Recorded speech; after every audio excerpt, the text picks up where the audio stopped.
Okay, folks, happy Friday. Let's get this show on the road and see where it takes us. See where it takes us. All right, this is my mostly clean water. Don't need that.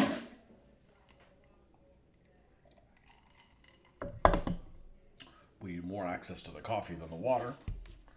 We're just going to put a little bit. We're going to grab our pipette. Put it in your pipette and smoke it.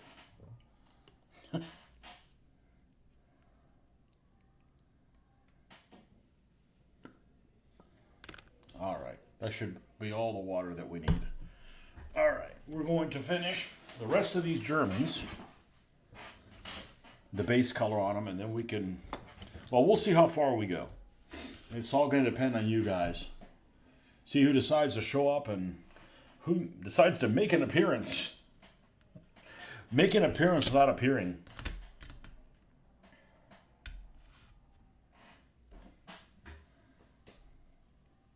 I've watched people film things, other people that do, show like this.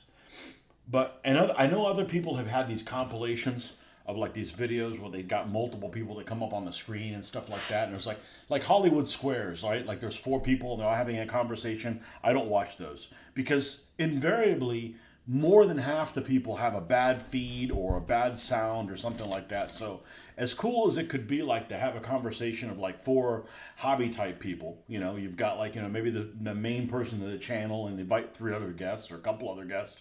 I can never make out what the hell they're saying. So, yeah, that technology it's not there yet for those of us that don't have great hearing. I've seen several of those. I'm actually surprised that how many people don't use their real name. I'm really surprised. I don't know why they do it. It's not like they're going to put something... I mean, I can see not using your real name if you're going to, pull the fire alarm down. Talk about stuff you shouldn't be talking about. But I just don't see any point in doing it. That just adds additional unnecessary obfuscation. And yes, that's actually a word I use. So who's this? This is LT? Yeah, this is Kaiser, the LT. The Lieutenant.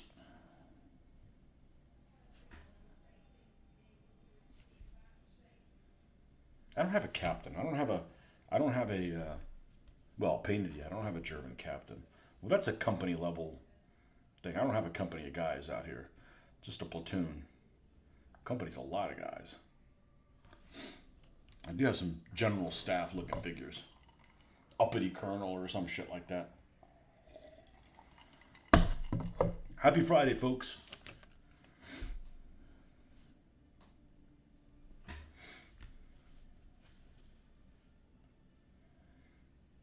I didn't know that I was going to be able to film tonight.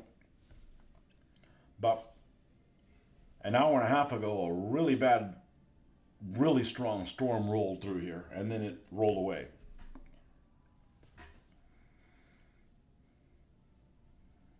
And the girls were watching part of the Olympics. Like, hey, you need to watch this. And I'm like, all right, I'll watch a little bit of it. But it's like, I either need to go online and do this or just not do this at all. Like last night, by the time I was able to do this, it was just too late. I'm not going to start on this on almost 9 o'clock. Because I'll either have to stay awake for it, and then the next thing you know, I'm asleep way too late. I go to sleep way too late on a work night.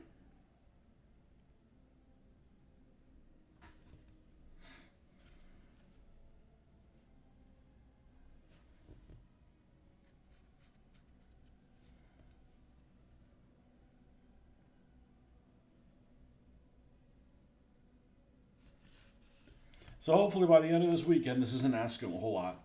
All these guys can be based. I don't think that's too big of an ask. I think I should be able to accomplish that. The Y handles were a safety thing for us as kids to protect us online when we grew up with others only knowing each other's handles, and it was easy to keep them. Handles safety things online. I went online for the first time when I was, my parents had a web TV. I don't know if you remember what the hell that was. Probably in the mid 90s. 96, 97, something like that. 95, 96, 97. I didn't um, I didn't have my own computer for the internet till February 1999. And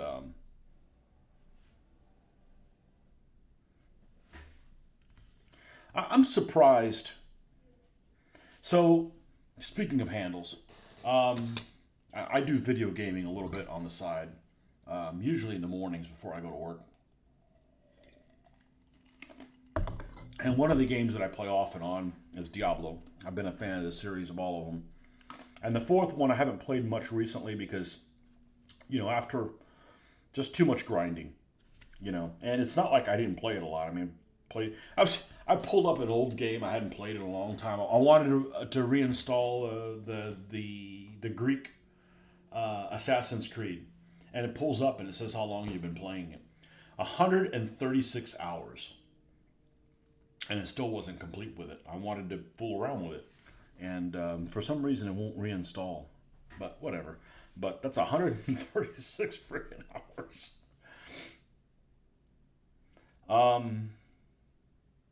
But anyhow, so I'm playing Diablo. And I come across this character. And I have, if I was going to be the creator of a game system, you can name your character whatever you want. But if you come up with an inappropriate name, and I don't mean like rude. I mean, like, it doesn't go with the atmosphere of the game. You should just go on another server where, people that, would fail advertising go. People that got an F minus in advertising. And I'm walking up, and one of the first characters, I see this character named Taylor Swift. I'm like, that's fine if you're a Taylor Swift fan. Not the name of a fucking Diablo character. I'm sorry, it's not, Or somebody else had a character named DU, okay? I don't know what that do, and the D wasn't capitalized. So lowercase d, lowercase u. That's your name. Like, out of here. I don't want you in my I don't want you in my world. Oh, these people that have these handles that have numbers on them, like. Actually, it's not a hand. You have to create something that's unique as your handle for your passcode, right? For your Xbox handle. In my case, I guess probably play the same thing for the PlayStation. But when you create a character in one of those environments, it can be whatever you want it to be, right? Because it can be specifically tailored to what that world is. DU. Taylor Swift. Taylor Swift is not. You're not going to kill Mephisto with Taylor Swift. It's just not going to happen.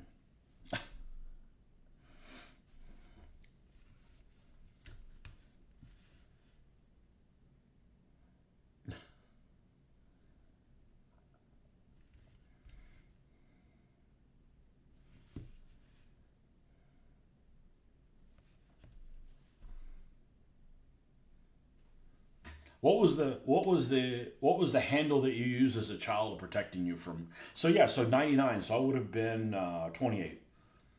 I would have been 28 the first time, and I guess that's pretty late. But I never think of myself as an old person. My defense, mine came when I was 9, so capital letters weren't my forte. I can't handle seeing something that's not capitalized properly. My OCD, anal retentiveness, just, can't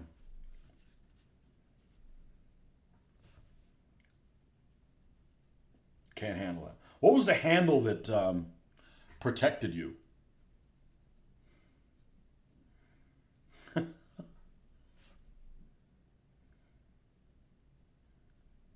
Sticky Lollipop 69. That was your hand.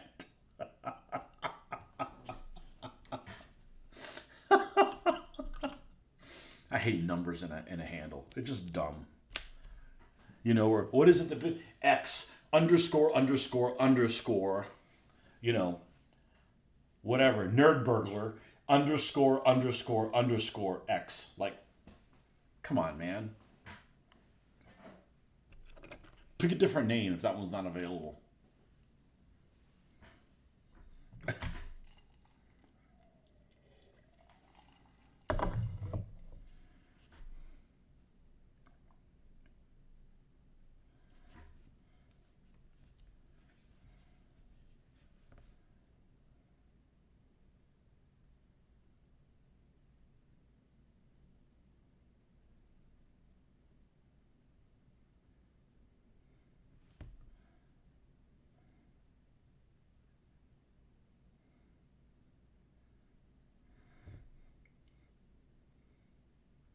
or people that use 666 as a number. I'm not, you know, I don't think that number has any power, but it's just like, oh, you're trying to seem like you're a badass or something? Come on, man. If you're a badass, then you should be able to live on your own, not in your parents' basement.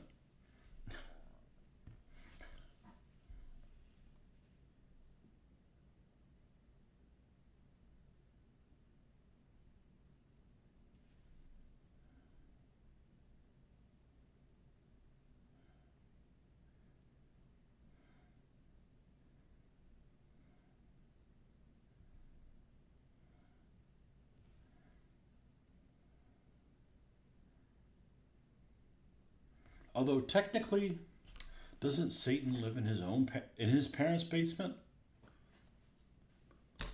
Think about that.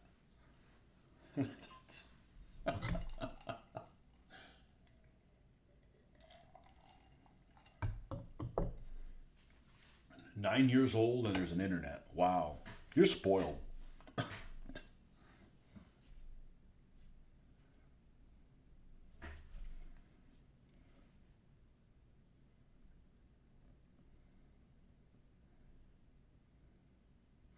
You know who hated the internet? Encyclopedia salesman.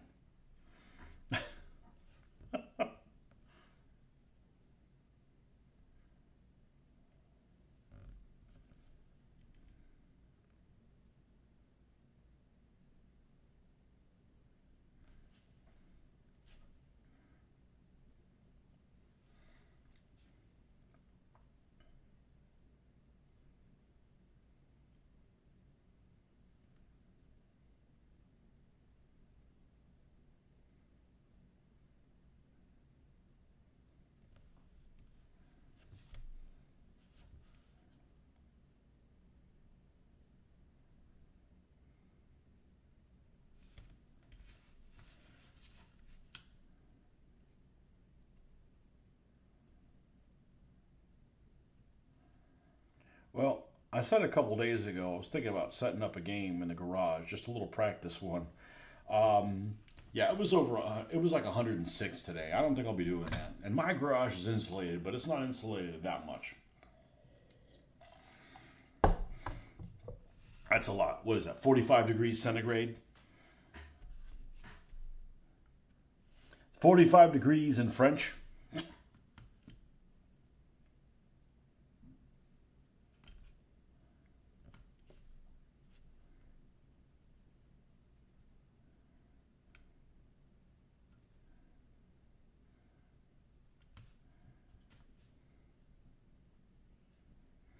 Okay, Chrysler is done. Your Gorilla bricks came. Uh-oh. Came in 1/32 scale, but they still look a tad tiny. What? You meant to order them that big? What do you... You do 15s, really? Or maybe you're using them for bigger bricks. That doesn't make sense. 32nd scale is like massive. Or are you going to use them for 28s? Are you one of those sneaky 28 millimeter gamers?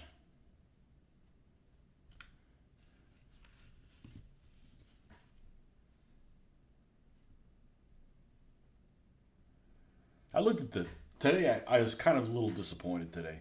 I looked at the game schedule to see what were they going to play at our local con in Orlando, and I don't know if I'm going to go. I mean, I've gone every time. I just don't like feeling it. I don't feel like playing any of that stuff.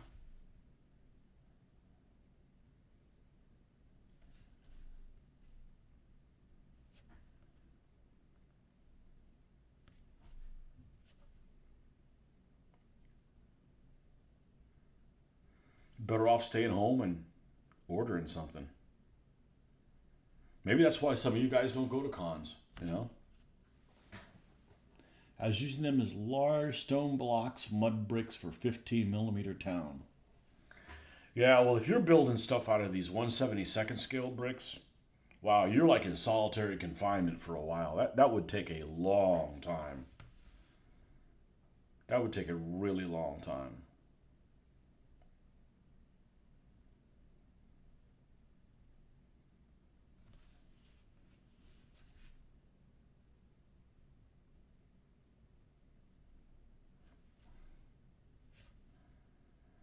Yeah, I don't know if I'm gonna go.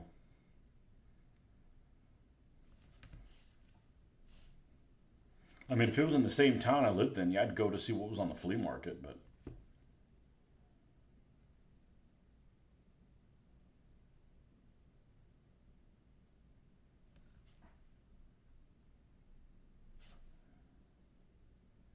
my interest in going to cons is really diminished since I don't have to. You know, and a lot of people would come up with excuses why they couldn't come to cons. Well, I'm tired of hearing about people's excuses, so now I won't go either.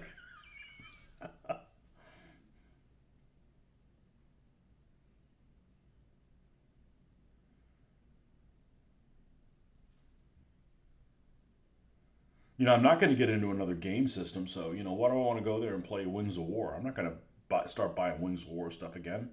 I already sold my stuff because I never used it.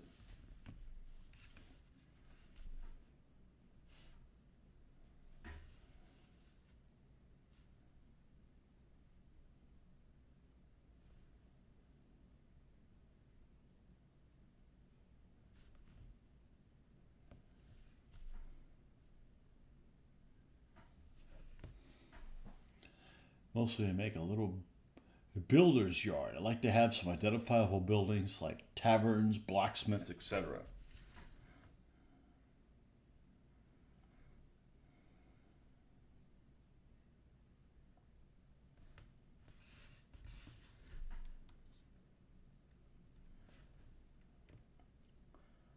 Blacksmith.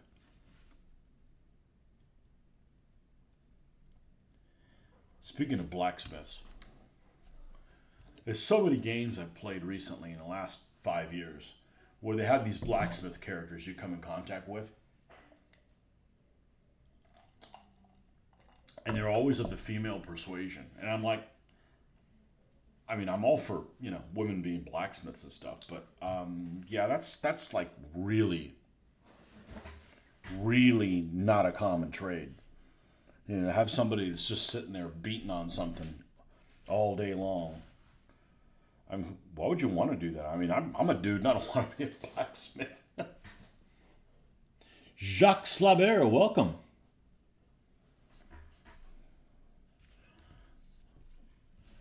Where it's winter in your neck of the woods, isn't it? But I bet it's not super cold where you're at.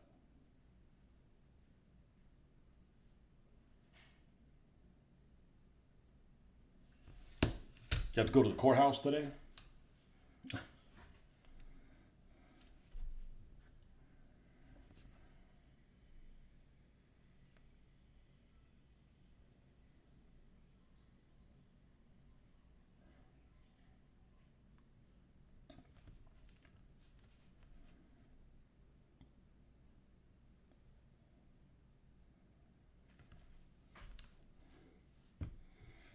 Every time I think of you, you know what I think of? That guy that ended up killing his girlfriend in South Africa, Pistorius or whatever his name was. Didn't he get out recently? Am I just inventing that? The guy with no legs, he ended up like shooting his girlfriend through like a door or something like that. Oops.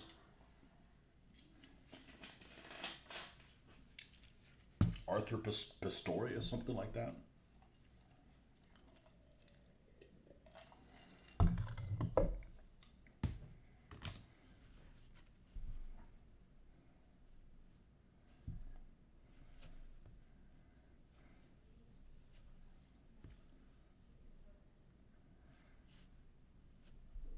The news that we get from other parts of the world is probably the same thing. You probably hear all kinds of news that come from the United States, and you probably ask us, and like, I didn't hear about that. These extravagant, over the top, weird freaking news you hear.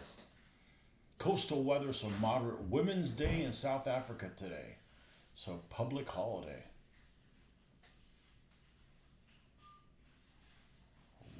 Women's Day in South Africa.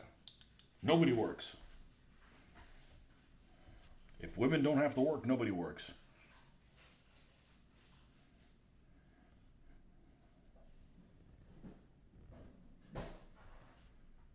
have that here, do we?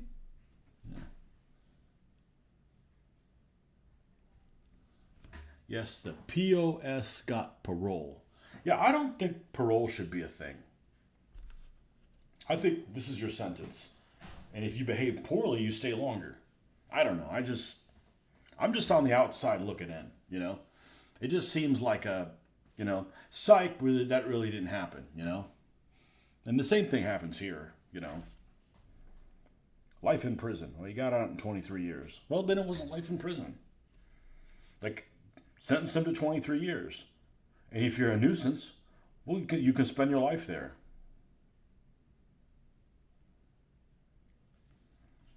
But you guys got a different way of doing things, stuff over there. I didn't realize you didn't have a jury, which, if you have I could see the purpose in not having a jury. I mean, there's some juries that are like, oh, just give them $30 million. It's not your money anyways. Yeah, it is. It drives the price of everything up. I got kicked off I got kicked off being picked on a jury because the judge asked me, he said, "Do you have any problem why you would have a problem giving a fair trial?" And I said, "Well, I don't think this guy should never have to work again in his life just because somebody made a mistake of giving him the wrong medication that didn't cause him to lose anything. It's not like, his leg fell off or anything." No further questions. Like, okay, they didn't pick me. Some lawyer wanted in there and wanted to sue for, $120 million, and then he get, $60 million, and the guy never have to work again in his life just because somebody made a mistake. Because it sets the precedent. Like, man, I hope I go to the drugstore and they have all my prescriptions wrong, and I have to hospital stay. That way I don't have to work again in my life. It just sets a bad precedent. You had a braai. Hold on a second here. Let's give this a bump here. I don't know. I had a braai with Johnny Walker. ¿Qué? Braai. Was that a drink with Johnny Walker?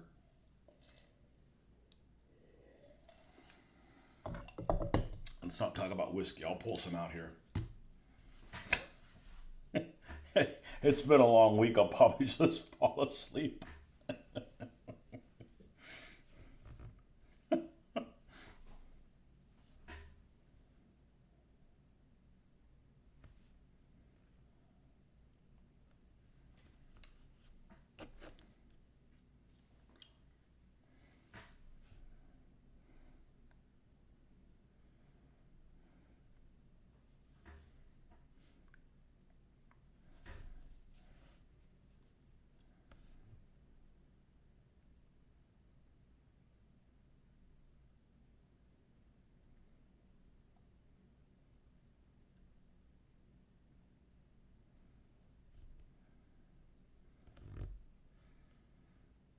He was a runner, right? He was the runner with the fake legs, with the metallic, like the hinges or whatever. Braai, South African barbecue of sorts. Barbecue with whiskey. Bring it. You didn't need any weird meats or anything, right? Wildebeest or zebra.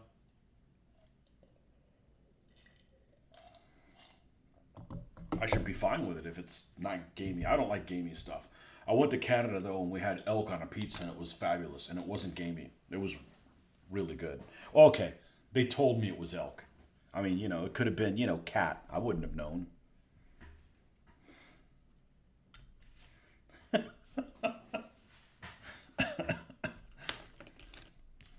Wildebeest. Cape buffalo. Feed the whole village. Those guys are angry.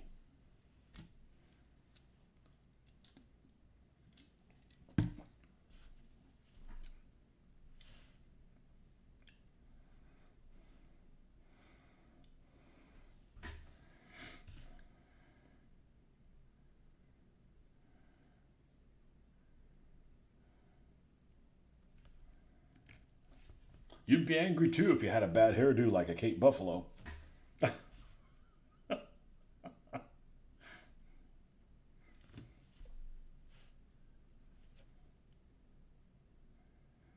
I'm sure they're protected.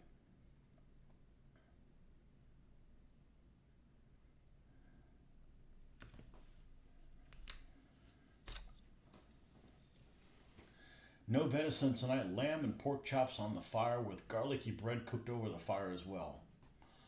I've never had lamb and appreciated it. I mean, the closest I've had to enjoying lamb is in a what's the Greek thing? A gyro, but it's like a blend of like of cow and lamb.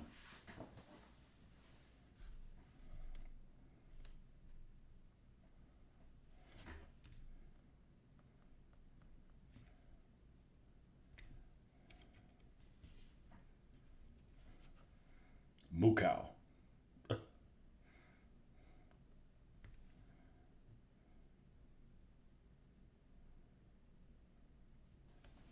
Garlicky bread. Everybody likes garlicky bread.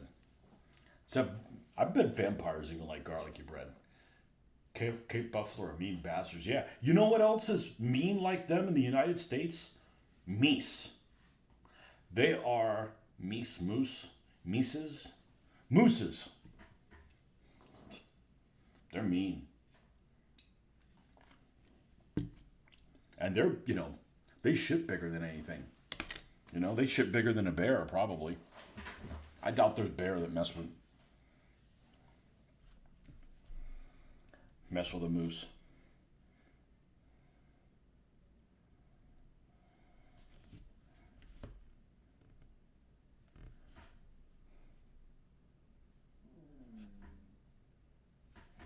What are you grumbling about, stomach?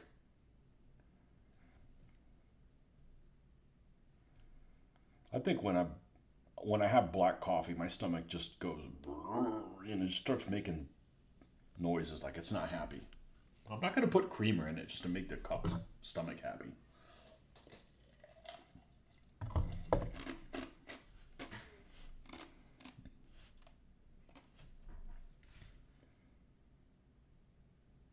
So there's a lot of war gamers in South Africa.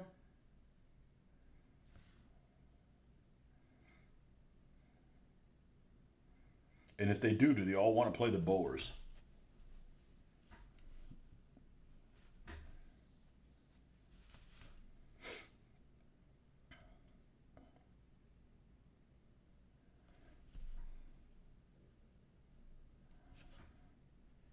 I was trying to think if I had sold those books, and I guess I did.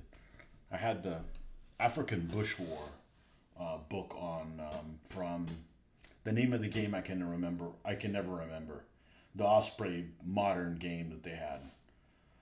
There's things I liked about it, but it was just like too vague. Maybe if I had played it multiple times, maybe you could probably do some house rules.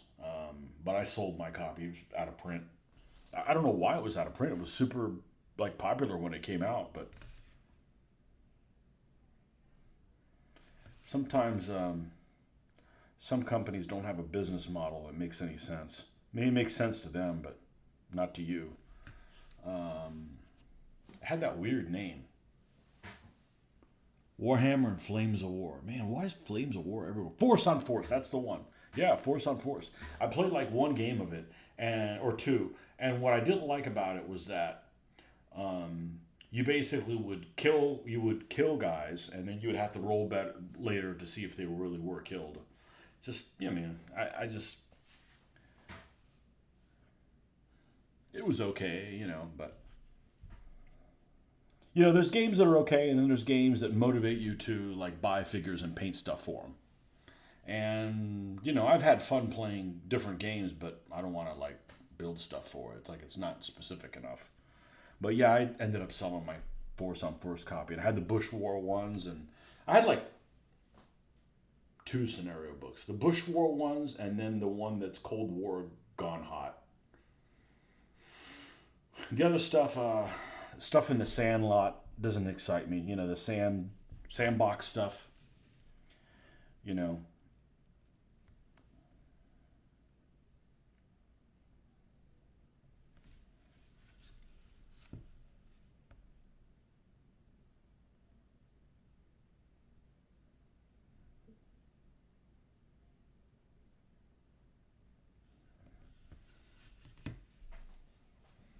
Yes, I have that as well, but eventually try it out. Yeah, I'll play anything, but I'm real picky about what I'm going to be the front man on. You know, I don't want to be tortured by looking stuff up in a rule book that's difficult to find things in. We've already been down that road before.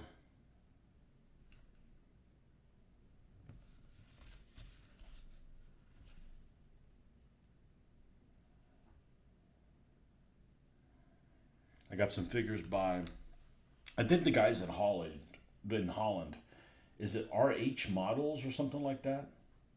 Some guy, some Dutch dude, and he's got kind of unique looking figures. I like them.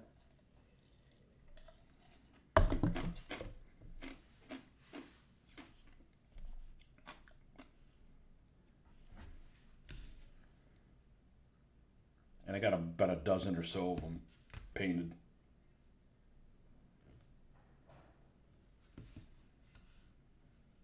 That may be the other thing I'll do before I get back into 15s. I'd rather keep doing stuff in 20 than 15s. And it's not that I hate 15s, just I can do whatever I want. I feel like I got freedom to like this doesn't make any sense, so you know, do what solves problems. You know, not have this problem that keeps getting kicked down the road over and over again.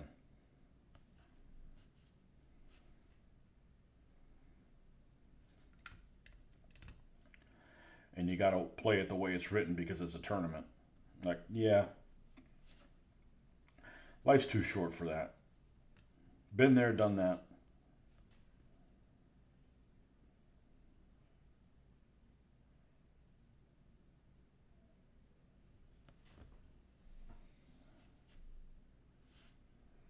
That rule book though is too nice. I don't like these rule books that are just beautiful, and you're like, man, this is gonna get torn up just turning pages. Like, I just have a thing with books that I don't like seeing them used.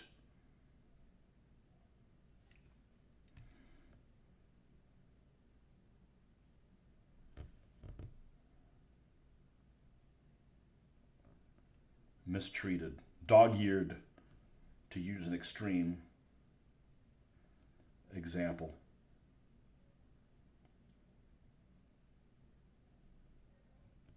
NEMAC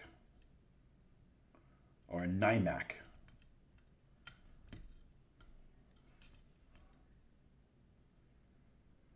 This is the officer that hangs out with the Schwer Maschinengewehr. I think I said that correctly.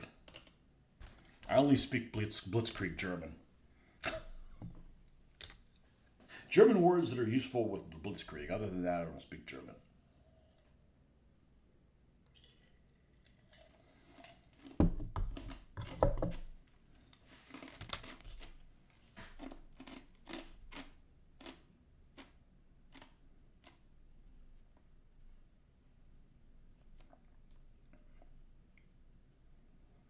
I have never played Warhammer. Never. And I would. I'm not buying their stuff, but I'd play Warhammer if you have all the stuff and it's somebody worth a damn to play against, not just kids at the hobby store that live in the basement, that smell bad.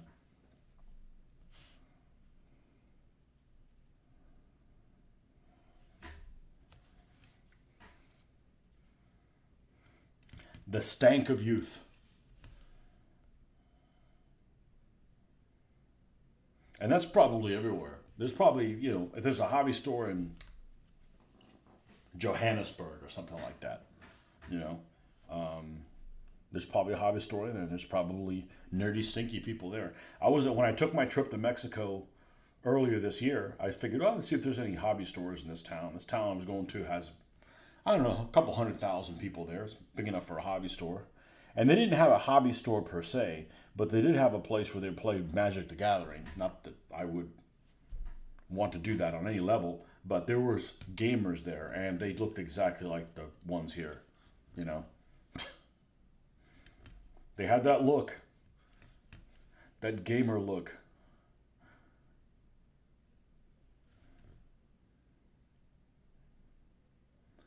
That gamer charm.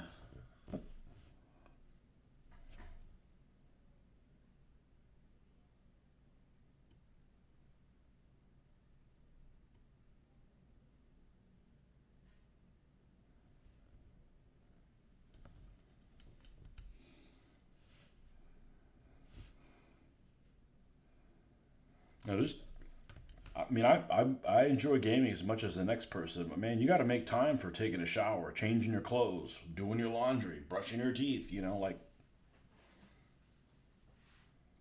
you need to be a human, not an orc,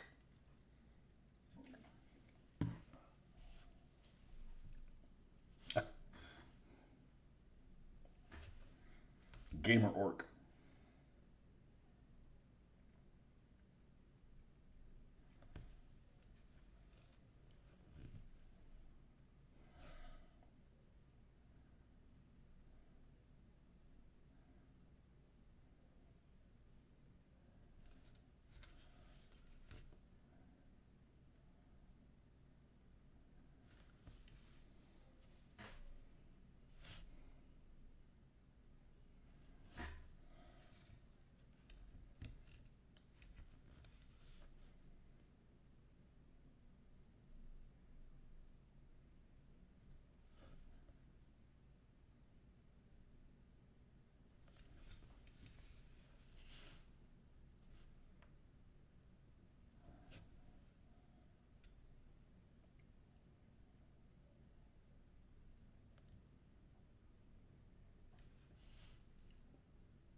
Didn't the South Africans have an armor division?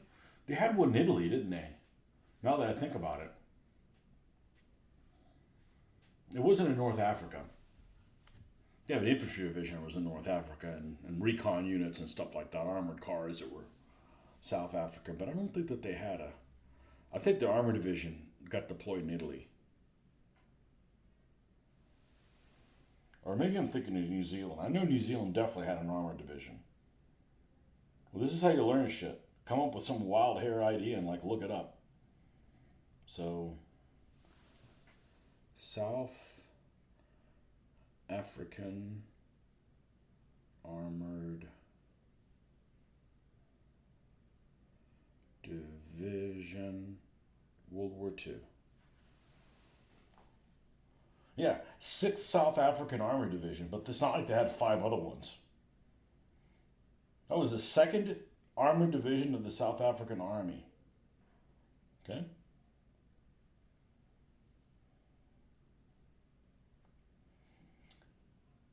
This was based on a nucleus of men from the former 1st South African Infantry Division who would return to South Africa after Alamein.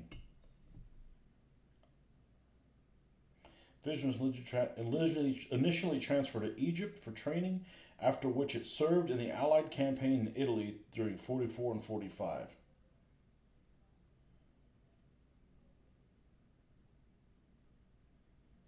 Italy, the division was initially deployed as part of the British 8th Army under command of Lieutenant General Oliver Leese, and was then transferred to the U.S. 5th Army under Lieutenant General Mark Clark. Everybody likes Mark Clark. He was just such a brilliant commander.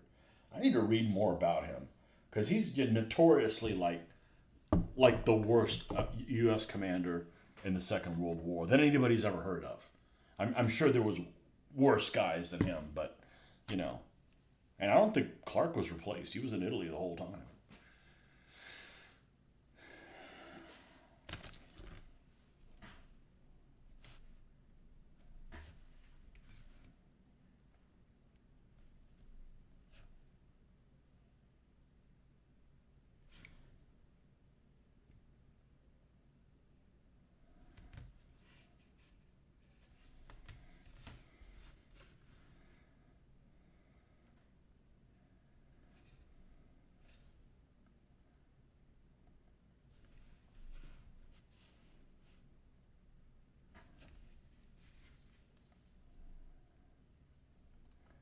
I don't think armored divisions in Italy did really well. That's not really an armor-friendly environment.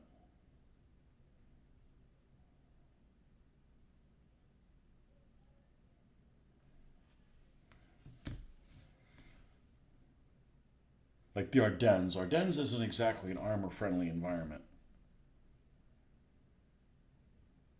Actually, it's probably more unfriendly than the Ardennes.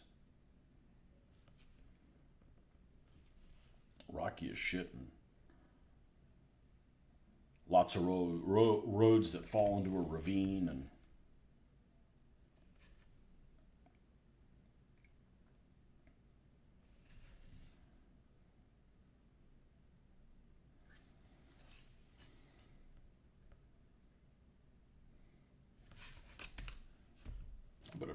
I better connect this and put this up just in case we have technical difficulties.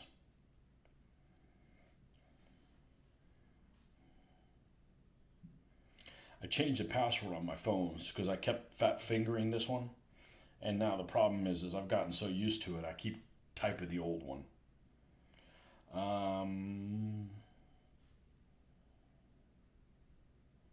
Let's go incognito. Yep. Okay, now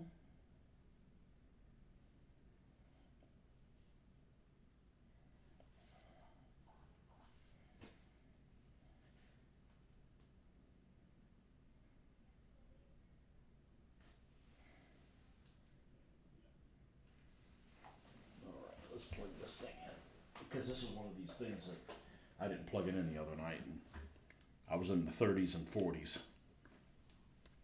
Battery wise, it's at 37. I like having my battery up with plenty of juice. You never know when you're going to need it.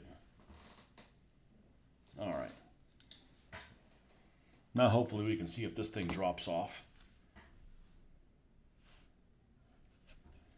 I can reconnect. So this guy is some kind of an assistant named Littmeyer.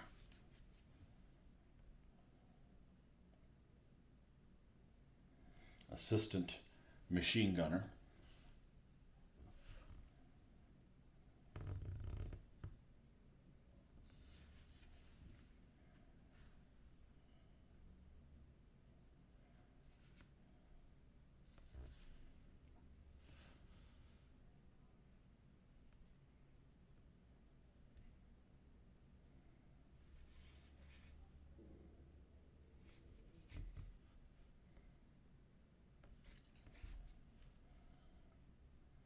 Yeah, I don't think they've reprinted Force on Force. I don't know why.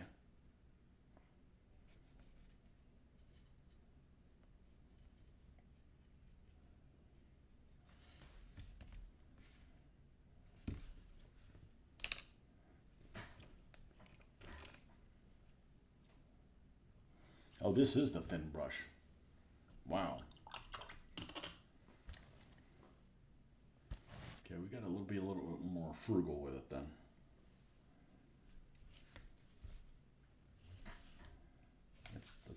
Let's use our hands.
Okay, he's done.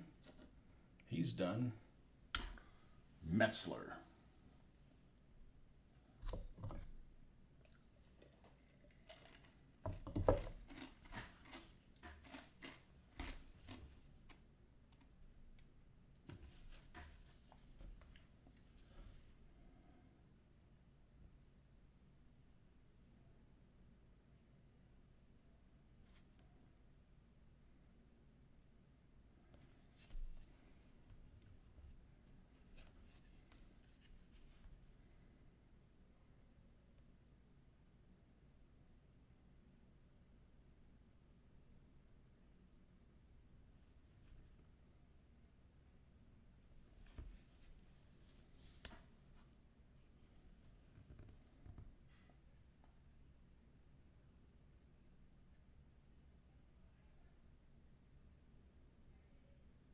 But that's been my experience with the Osprey games. Is the rule books are too nice, man. I'm terrified of using them and messing up the rule book just to learn how to play their game.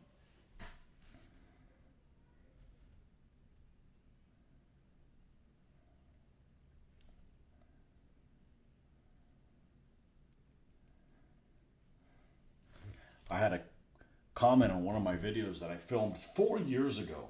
There's some comment out of the blue said, "Hey, I'm looking forward to such and such." I guess I commented on something on the video. And I replied to the guy back. I'm like, dude, that was like freaking 4 years ago, man. Like, lots has changed since then. Yeah, I look forward to your American War of Independence game. I'm like, what? I don't play that. Maybe I mentioned it like I was gonna play it at a convention or something like that. It's probably what it was, but yeah, I'm not getting into that. Certainly not with vague rules like a DBA derivative.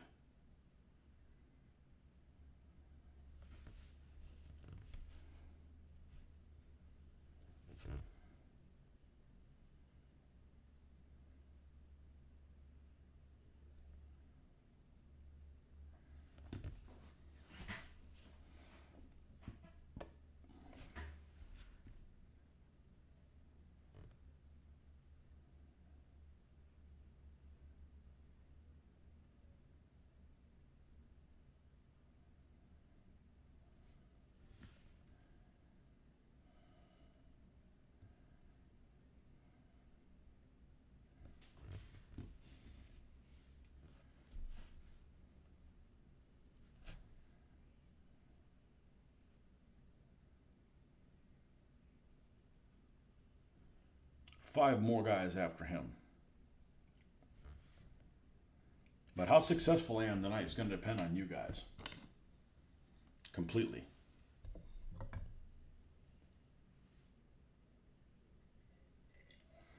All right, I'll be right back. I'm going to use the little boy's room.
So I'm currently reading a book, or having a book read to me, probably more accurate. I don't remember what it's called, but it's an account of some veterans, these tank veterans in the Second World War, and one of the regiments of the 8th Armored Brigade. And it has a little, very little detail in North Africa. Sherwood Rangers, that's what it is. And but the Normandy one, it's talking about like the tanks like landing in Normandy and stuff.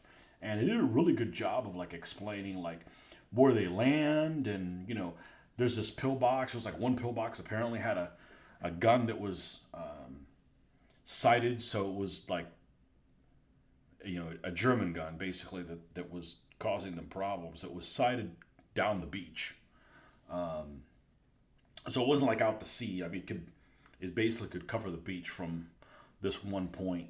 And it was describing all this stuff and what happened. And I'm like, almost like, I'm like reading this, and I'm like, I'm missing all the fun of like taking notes and like creating almost like my own little map for a scenario. But it was like pretty descriptive to the point where I could really kind of get a feel of what everything is relative to itself.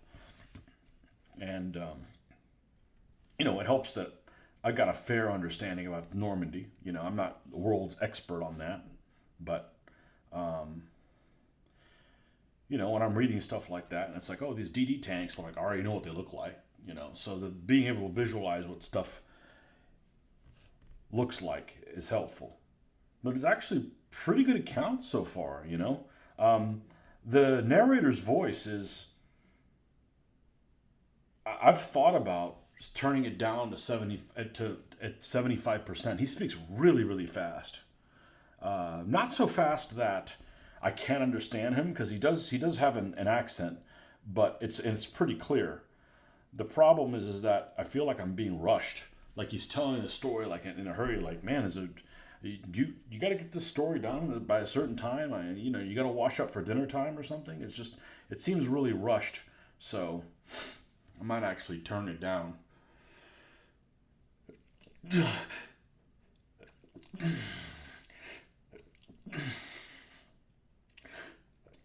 Which is interesting, because there's a couple of other books that I've listened to. It's been the opposite. It's like, man, we gotta speed this guy up, man. He's putting me to sleep.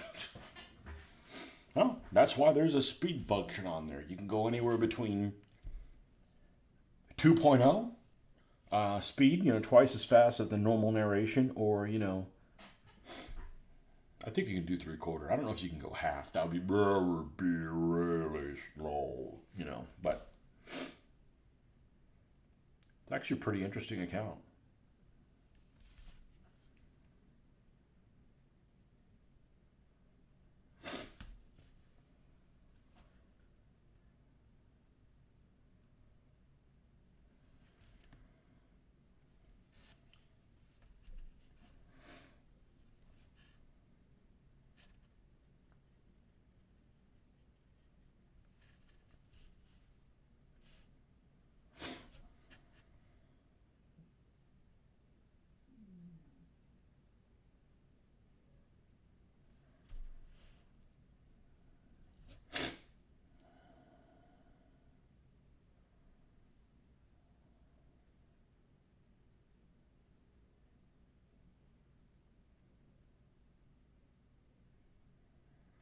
So like I mentioned the other night, I do want to set up one of these scenarios.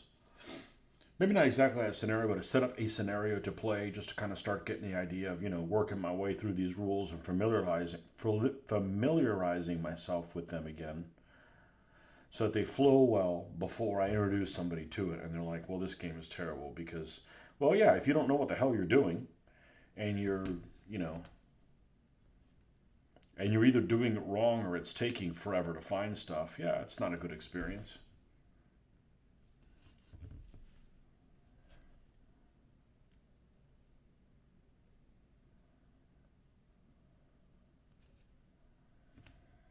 All right, there's Metzler. Okay, this is the guy that runs with, what do we say that guy is? Littmeyer?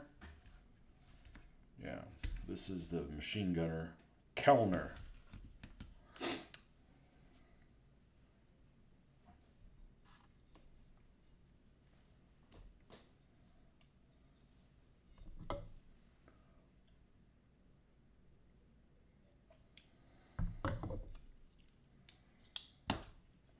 So yeah, I want to do that in the garage. I'll set up a little 2x4, set up some of this terrain to see what it looks like with the bricks and everything. Just kind of make it look like a battlefield and see if I'm happy with how it looks.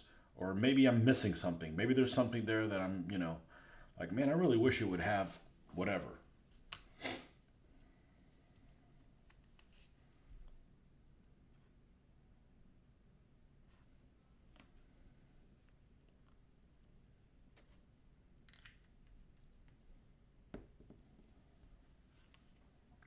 Fill in the blank.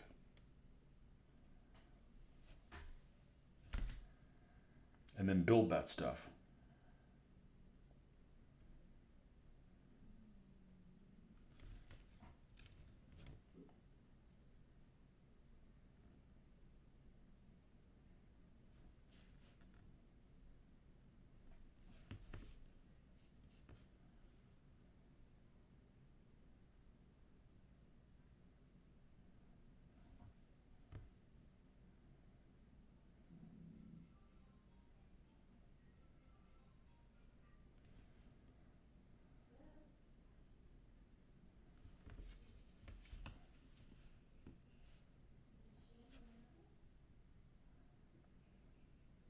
Yeah, force on force was one of those rules that I bought because I had sold a bunch of stuff on eBay and decided to buy it with those funds, and then I ended up like not doing anything with it either.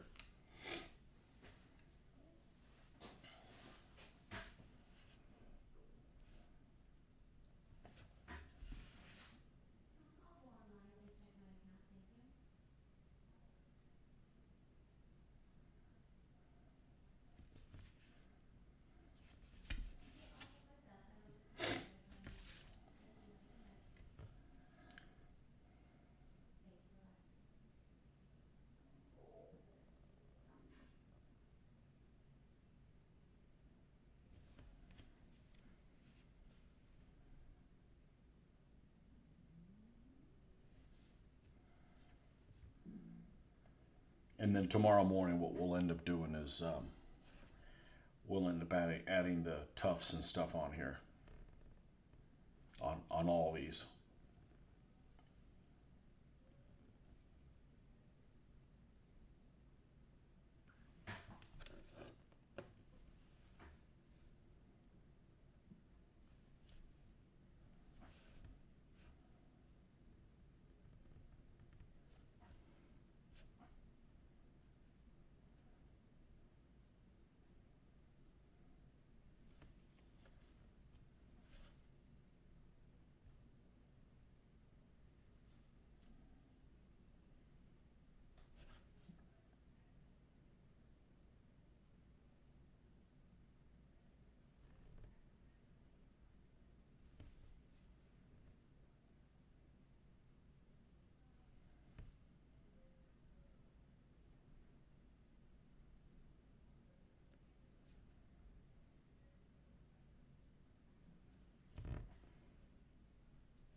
Man, it just died tonight, man.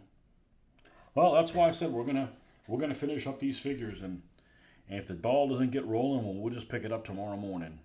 I understand it's difficult, and most of the world probably not the most convenient time, but I paint when I can.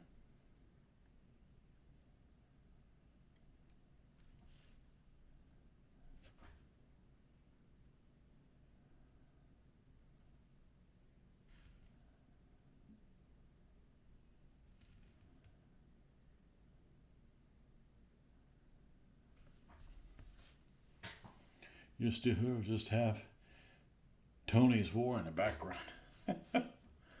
um, I was gonna say something to you. I forgot what it was.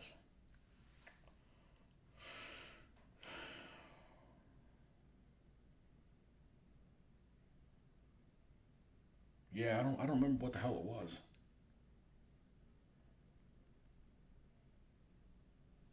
Were you happy with those bricks?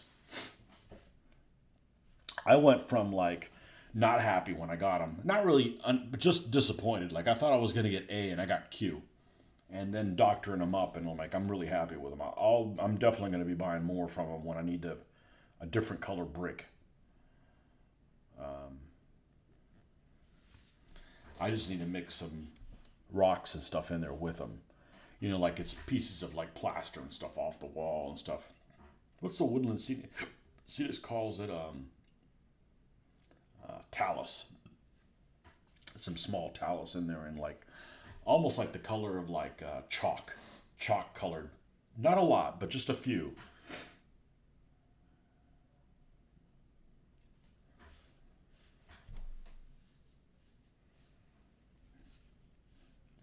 And you were able to buy them from somebody in the UK? Because mine ended up coming from Australia. Because the German vendor they suggested and the UK vendor, both of them did not want to deal with shipping stuff overseas. I don't blame them. If you got to do like a bunch of paperwork and like write down, who's sending it. I've ordered things from the UK very many times, and sometimes there's like this little sticker that comes in that's like handwritten with all this, value of the merchandise, taxes paid on it, like all this extra like drama. You picked up 3 subtly different colors of blue flock to make some fields. You going to Holland? Blue flock. Did I hear that right? Blue flock. Fields of blue? Blueberries? What else is blue? I'm sure there's I'm not an expert on plants. That's an understatement. I don't know shit about plants.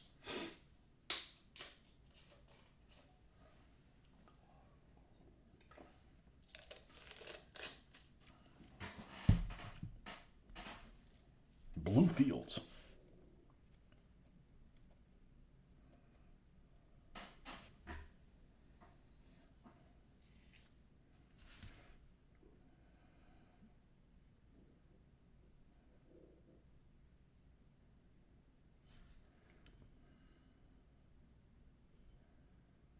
I almost bought something today because I wanted to see how it worked out, some 3D printed stuff, but by the time you add the shipping and stuff to it, it ends up being like $12 or $13 each. I'm like, that's too much money for something I don't need right now.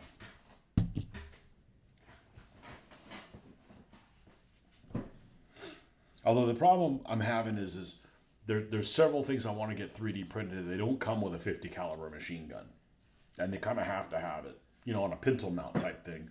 So I'm like, all right, so if I buy this, it doesn't come with the AAMG.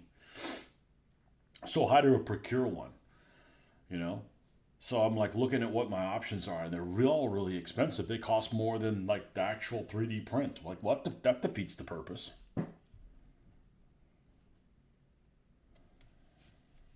And I don't think I can just like get buy one copy of the model of the M10 or something like that comes with a 50 caliber machine gun, and like cast mine out of this stuff. I don't think that's gonna work because the barrel's too damn thin.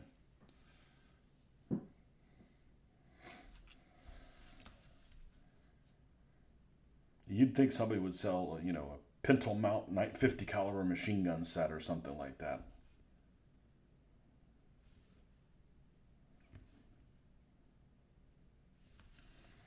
Although I wonder if the one from PSC. Nah, that's not gonna work. That's too thin. Yeah, that'd be perfect because I actually like Plastic Soldier Company's machine guns because they're pretty robust. They're a little bit more resistant to bending or breaking right off the bat.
So we'll be back on tomorrow morning and Sunday morning.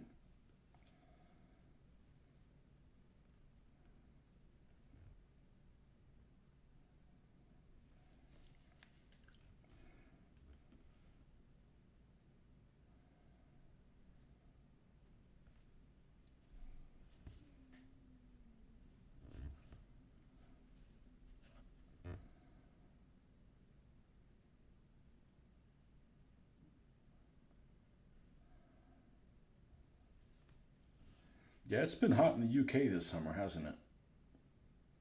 What's a hot day for you guys in the UK? 85 degrees? 90? 90's a hot day. Any way you dice it, 90 is a hot day. Damn, I was trying to find a screenshot of the Egyptian Assassin's Creed that showed the fields you're planning on copying. Which has been your favorite Assassin's Creed that you played?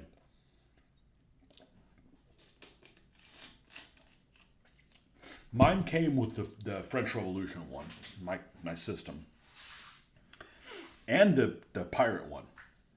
So I played those.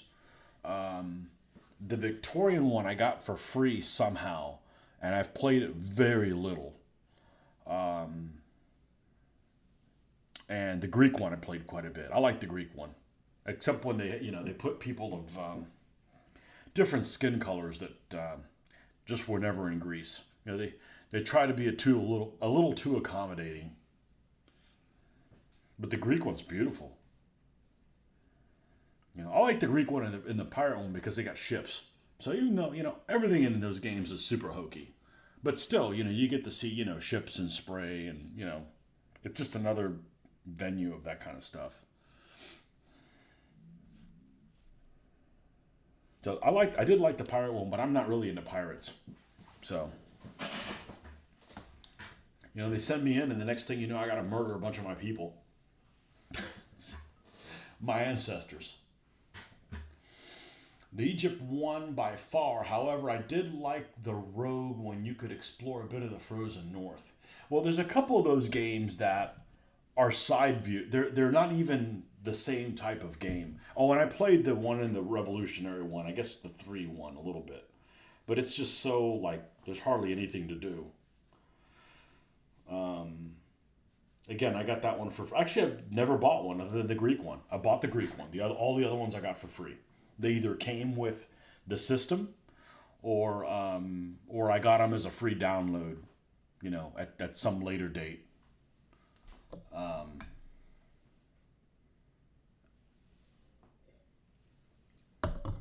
And the reason I started playing it again, I was watching the opening ceremony of the Olympics, and I'm like, look, it's the guy from Assassin's Creed, and they didn't even mention it one time. I'm like, it's obvious what that is. You know, and you're wearing that outfit, you're wearing a hood, and you're parkouring your ass everywhere. You know, but a couple of those games aren't really like the typical Assassin's Creed game. Like the India one, there's like an India one. And it's almost like a platformer type thing. I'm like, I don't want to play that shit. That's just like one of them jumping games. Like you could like jump and like die kind of thing. I don't know. It's not my kind of thing. I'm like, oh, India, this is gonna be cool. Like they did an India and a China one, right? And I have them on my system, but I, I think I may have played them for 5 minutes, both of them combined. It's like a totally different game that I'm not interested in. Half the fun is like, how am I going to get over there? You have to like, there's a window in there. How do I get in there? Trying to find your way to. That's the fun part I like about it. You see something else like, I wonder what's in there. So you go check it out. Hopefully there's a chest in there and break open the chest and then find money that you don't have any use for because you've already bought everything.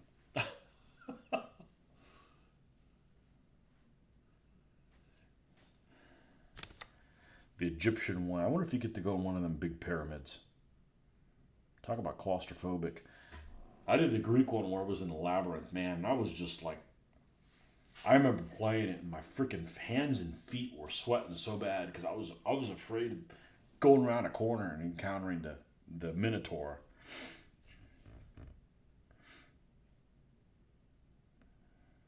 And I did eventually encounter him, but he was like a sissy by the time I got there too. I'm like, oh really?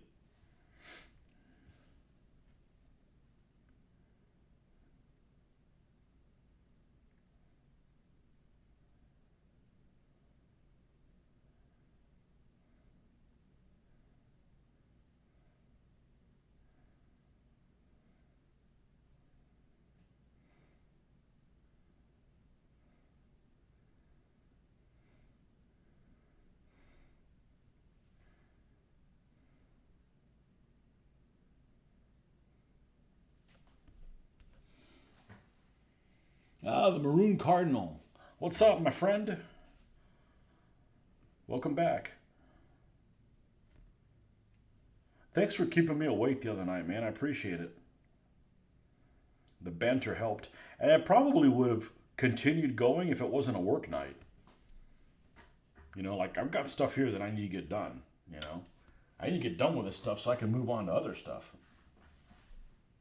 So once we get these three figures, all of these figures done, that's it. That's all the figures I have painted, other than the Russians. I'm not, I'm not gonna update the Russians. I'm not happy with how they look. I don't know what I'm gonna do with them. Obviously, I'm not gonna throw them away. I'm not gonna sell them. Maybe I'll have a change of heart and doctor them up some way. But they just have the features that they have. Just it's a squad of Russians, like 10 Russians or something like that. So it's not like it's anything more than that. I mean, I've got lots of Russians I really like to paint. They're really, really cool figures. Those guys aren't them, you know.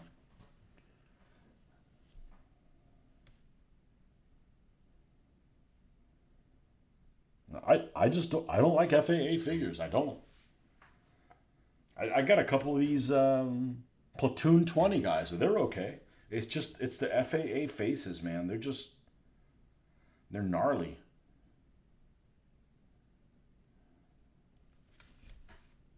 Rough looking dudes.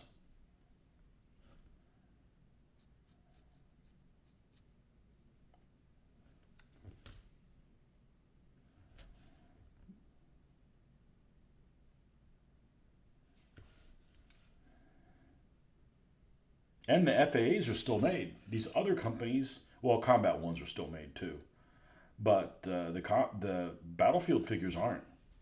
And it's just kind of cool to be able to paint things that people either never saw or they hadn't seen in a long time.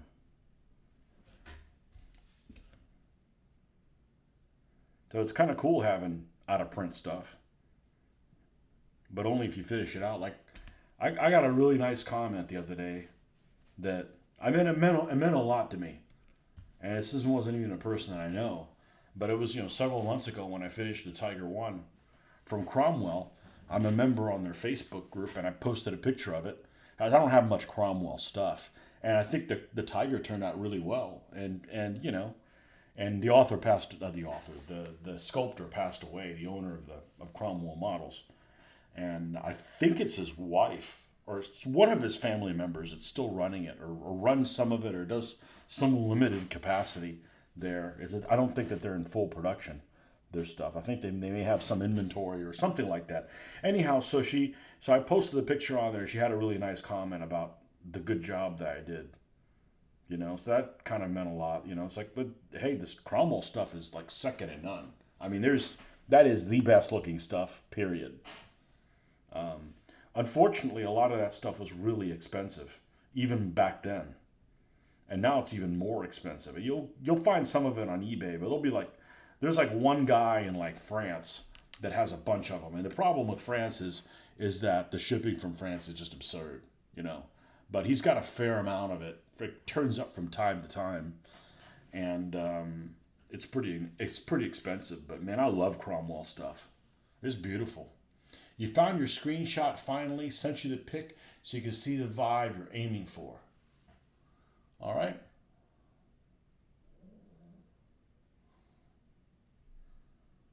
Well, that's not blue at all. Let's see. That vibe almost looks like Age of Empires a little bit. Oh, blue. Okay, now I see the blue. What is that supposed to be? What is that blue supposed to be? There it is in the back. Oh, I thought it was like a river or something like that. No, that looks nice there. There's a palm that we have here in Florida that is kind of like that. Did we get a stuck screen? Oh, here we go. There's a palm in Florida that's almost like that same type of blue. It's really like a blue green, but it has a lot of white in it. It's waxy. Flax. Okay. You silly flax farmer. So what's the whole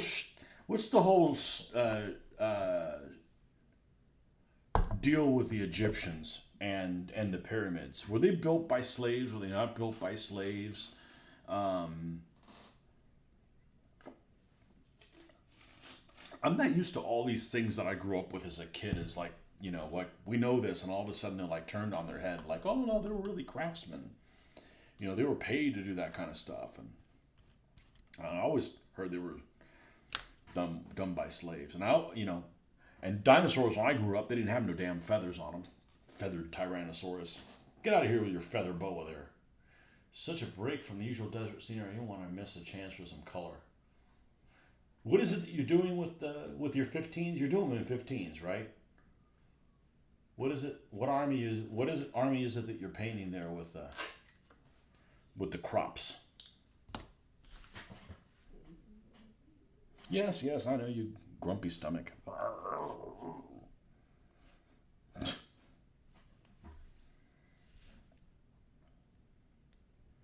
Weird, like my stomach doesn't hurt. I don't have to go to the bathroom.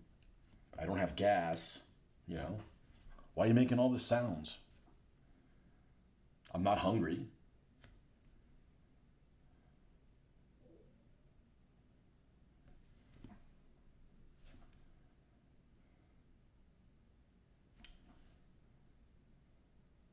This is the Polish German. Olszewski.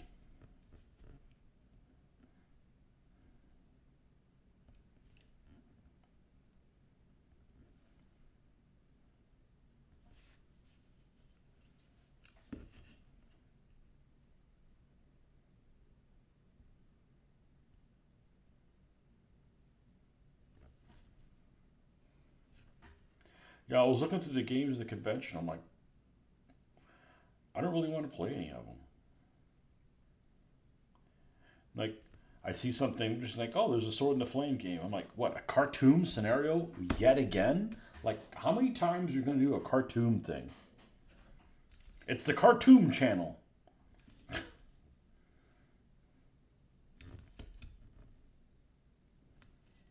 It's a bit of a one-trick pony, you know.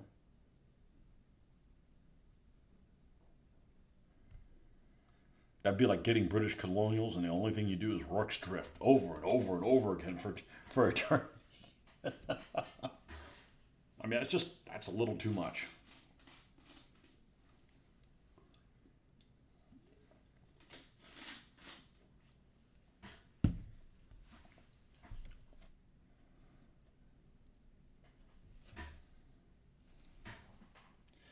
Achaemenid Persians at this point. A decision made after looking at your paints and seeing some vibrant colors that I'm going to use that you're not going to use for anything else. Yeah, Achaemenid Persians definitely are probably one of the armies that have the most purple than anybody else. I have a feeling like that would actually be like a viable color for like the apple bearers or something like that. You know, I've seen them with like purple tunics and stuff.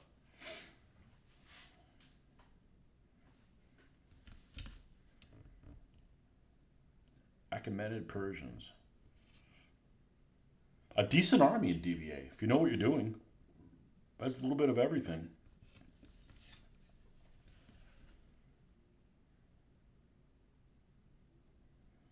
Especially if you get the one that has one knight. They can have a knight in there. Which I don't think is the general. I think the general could be a cav or a light chariot.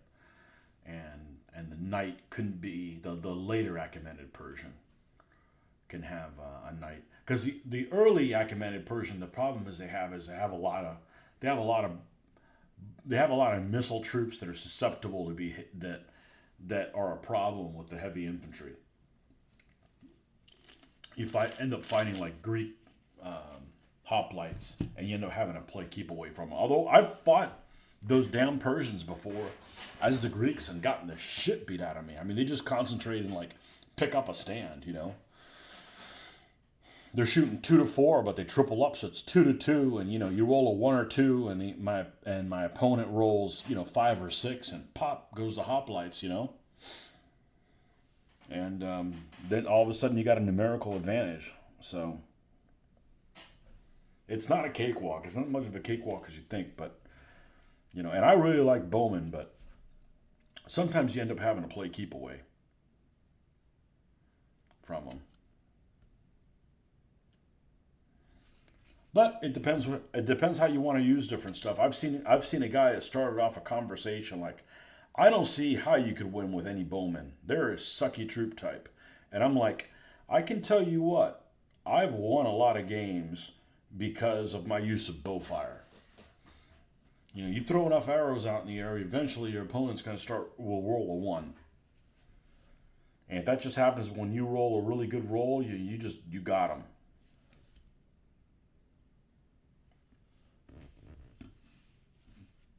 So I like bow fire.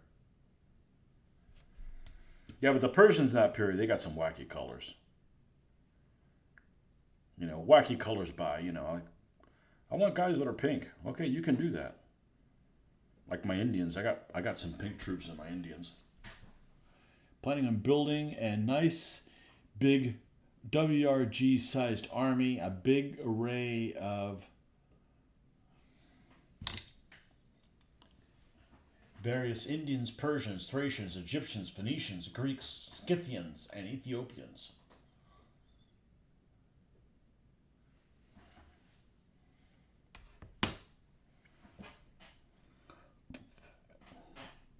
Speaking of Ethiopians,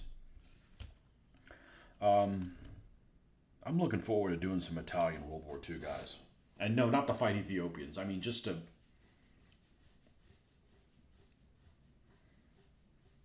God, their tanks suck. But they're still better than Japanese tanks. That is the worst tanks of any of the major powers. Now, the worst tanks would probably be Chinese tanks, because they got hand-me-downs, and including like a Panzer I. A Panzer I is just like a piece of crap, and it's ugly. It's got ugly suspension. Still have one, but yeah. whenever I do the desert, my Germans are all going to be great. Let me pull that out if you guys hadn't seen that before. I think it turned out pretty well, although I may doctor it up some. Now that I have one of each. We have my A13 that is a 3D printed model from you know where, land of the rice cooker. And I'm pretty happy with how that turned out. But my Germans, and it's not glued to the stand. It's got the stand, but I haven't glued it down yet, are going to be gray and dusty. Because I don't want them both to be yellow, because then it just becomes too similar.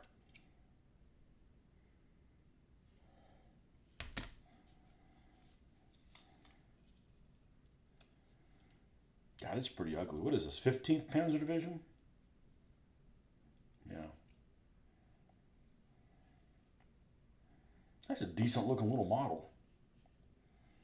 By Eschi.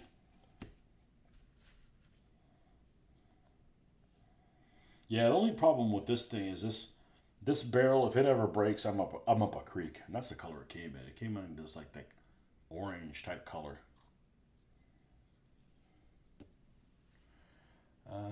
Bowmen have killed my hero general twice in Hordes of the Things games. I respect them. Japanese tanks are vulnerable even to 50 cals depending on the... Yep. Absolutely.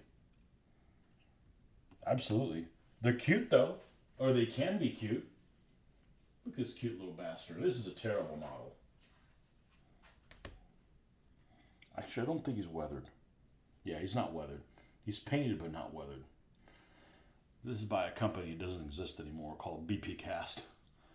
And it's very rough hewn, but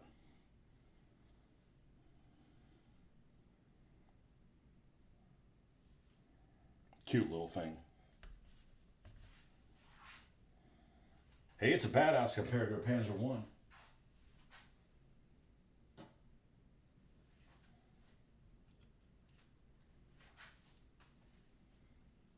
And I picked up, I want to say one, maybe two more Japanese vehicles. I got a self-propelled gun. I picked up for $1. I'm like, mine. I'll get $1 worth of enjoyment out of it. I think it's called a Honi.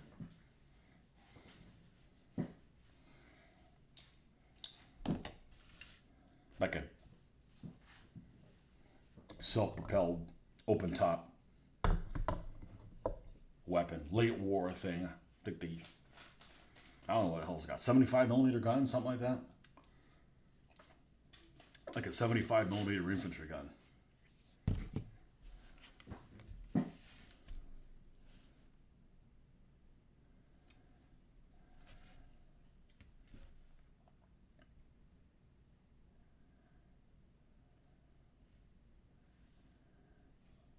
Yeah, Japanese tank's just a piece of crap. You take any like Allied tank that, you know, like, oh, that's not a very good performer, and put it up against a Japanese tank, it's like a super weapon. I remember I was playing I can't remember if I played 1 or 2 games of Chain of Command. It may have only been 1, but it was definitely in the Pacific. And we were playing Japanese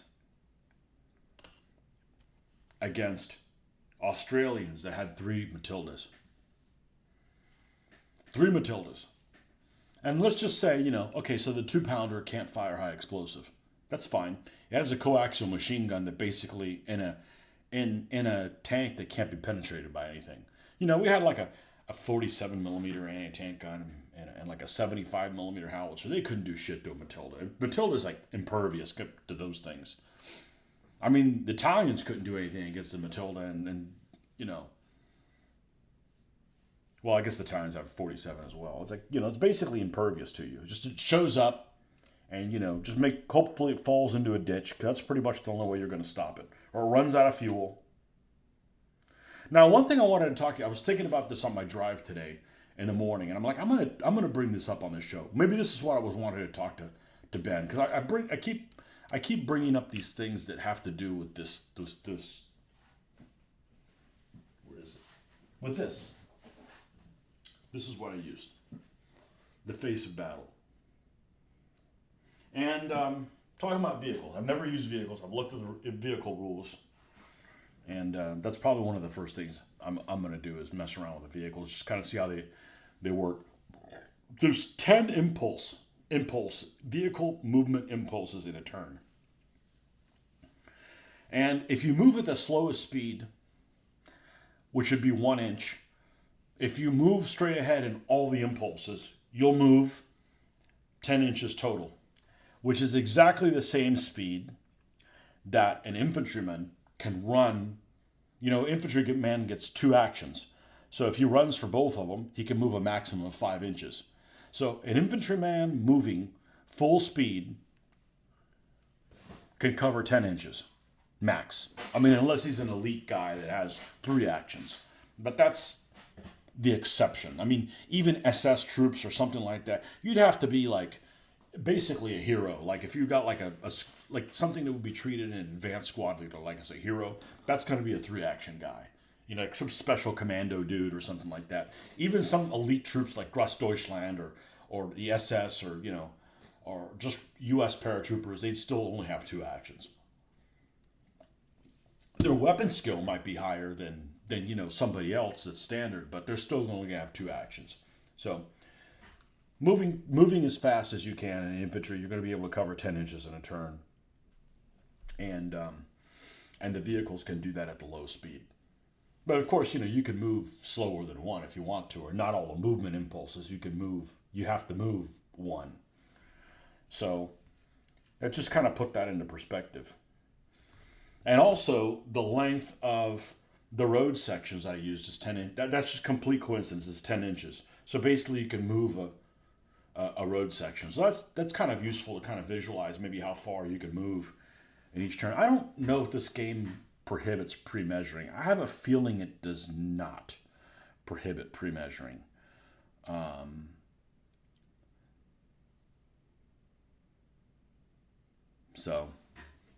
But anyways, I was just thinking about that. Man, a speed of 1, yeah, it's 10 movement. If you move on all of them at the lowest speed, at the idle speed, you're moving as fast as an infantryman.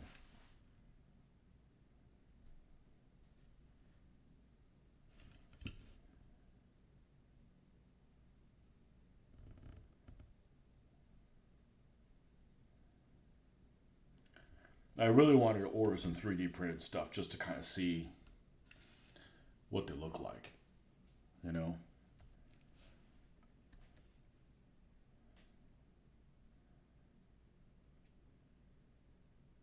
But we got plenty of vehicles to do what we need to do at this time. Oh, they wouldn't mind having a couple of Hellcats and a couple of M10s.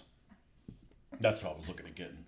There's one guy actually makes a pretty reasonably priced Matilda, but the barrel is like the 3.7 inch howitzer version.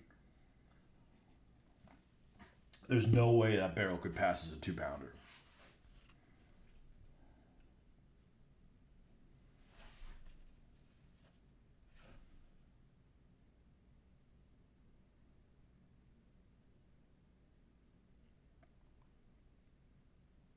We're gonna need to use a smaller paintbrush.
I wrote that guy back on that memo. I was like, man, this video was shot 4 years ago. I don't know what you're talking about.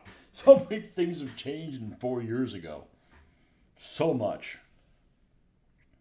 It was on a video where I was painting my Courage, guys.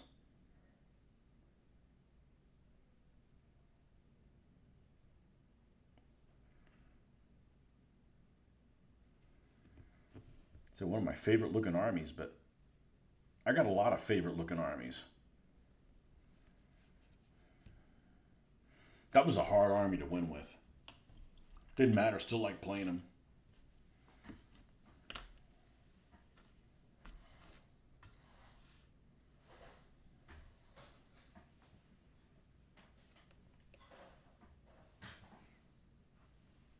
What's the meaning of this?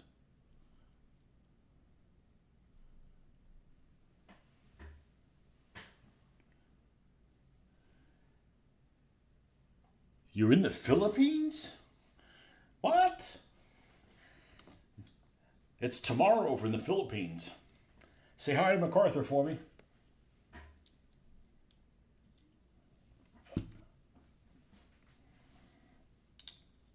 Well, we're just basing a bunch of troops. You're over here waiting to be painted. Well, they got your pants done. That's important. You don't want you running around without pants. Actually, that's not you. That's just your people. He's a Hoffman. Really? Are you in the Philippines?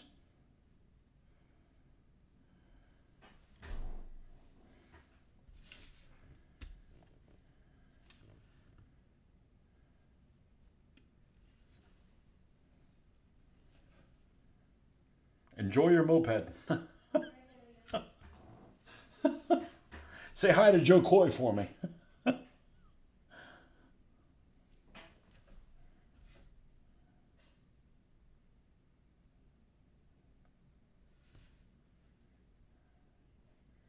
But I should have said, you're in the Philippines? You gotta be flipping kidding me. I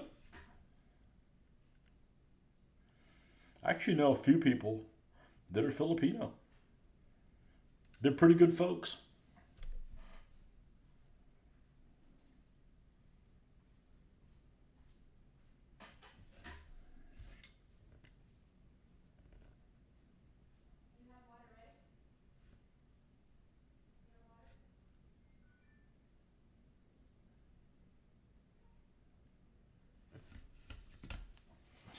Yeah, I'll be here until the 28th. The driving here is insane. There's no rules besides don't kill each other. Wow. Mopeds, right? Mopeds galore. How's the food? Hopefully, don't get a typhoon or something like that, or earthquake,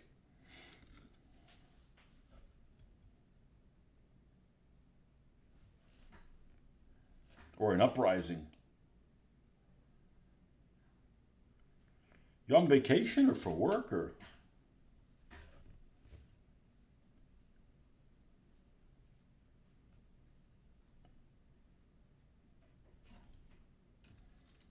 Philippines has like thousands of islands, I think. You know, a few big ones. Thousands of little islands, like Indonesia. Indonesia has thousands of islands.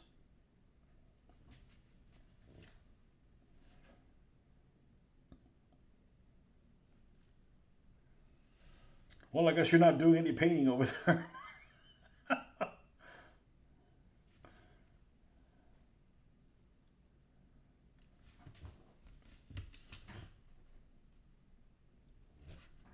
Yeah, TSA would have a field day with paints. You can't do that. It's more than 3 ounces, or I don't even know if they let you have any liquids with you.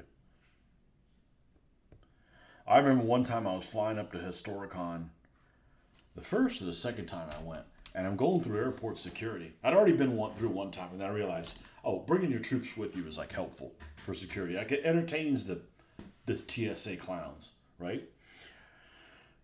And then I realized, oh shit, I'm traveling with my Romans. I'm traveling with my Polybian Romans, and I got 2 stands of Triarii that didn't come with spears. Like it gave you some wire to put them on there. And I'm like, I'm not fooling with wire. I'm going to use needles. I mean, obviously they're filed down, you know, so you can't really draw blood unless you literally like impale your hand on it. But just passing through, you're not going to draw blood. And I'm like, man, I hope they don't confiscate them. Just had your Hun Army painted before I left, hoping to pick up everything back once you return. The food here is good and really affordable. They eat a lot of spicy food, don't they? We actually went to a Filipino restaurant in another little small town near it's actually a town that the gym used to be in when we lived at the other house, and it was good, but I don't know if we'd eat there again because it was like, I don't know, there was just some combinations that were just like kind of odd. I mean, some of it was like Latin flavored stuff, and sometimes it was just, I don't know, it was just difficult not knowing what the hell you were ordering. But we ordered a couple different things, and it was all right, but I'm sure you have better food there, better food options there. But yeah, if I remember correctly, they eat a lot of spicy food, which, that's a plus as far as I'm concerned. I'm a spicy food eater. You get 2 more warband stands. Wanted to take some paint with me, but I worry about TSA, yeah. Till the 28th? 28th. What's the day? Oh, you're going to be there a while. You traveling for work, I take it, right? I mean, that'd be a long holiday. You're not allowed to take those. Yeah, it's a long holiday. The Philippines, where it's tomorrow.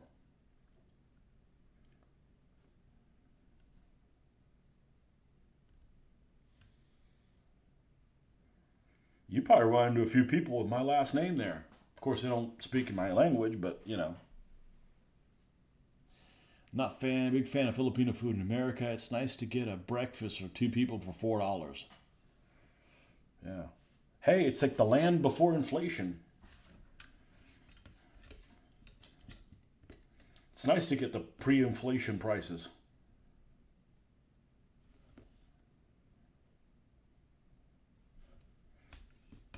That's stuff that we didn't have until, a few years ago. Girlfriend is from here. We're going to fly over to see Japan in a week. It's your 5th year anniversary. Oh, I hope you have a good time, man.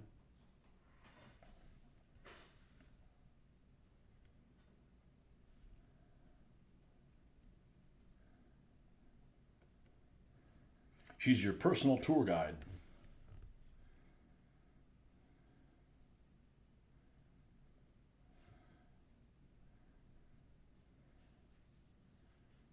You're not going to be that guy. You're not going to share a moped. You're going to be the guy on the back, right? You let her drive. You're on the back like, the hell did I get myself into?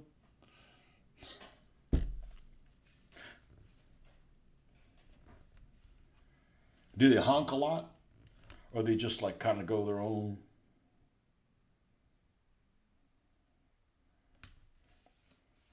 Yeah, I don't like driving in other countries, man. It's just, people, it's difficult enough dealing with people who drive in this country.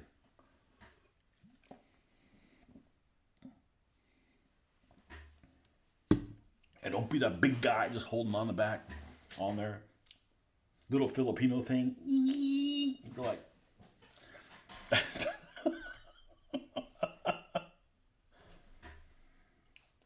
you know what? At least you can read all the signs, right? Because they use the alphabet. Use the same alphabet. That helps tremendously. Like, I don't speak French, but what a French toilet and your breakfast food look very different from each other. So it's kind of, you're not gonna run into one of those errors. They honk all damn day. There's even a small language in honking I've seen them use. Filipino honkers. I've seen those intersections. I don't know if it was in Vietnam or the Philippines or something like that. Thailand. Light turns green and they're like, they, like you said, they make your own rules. You make your own lanes,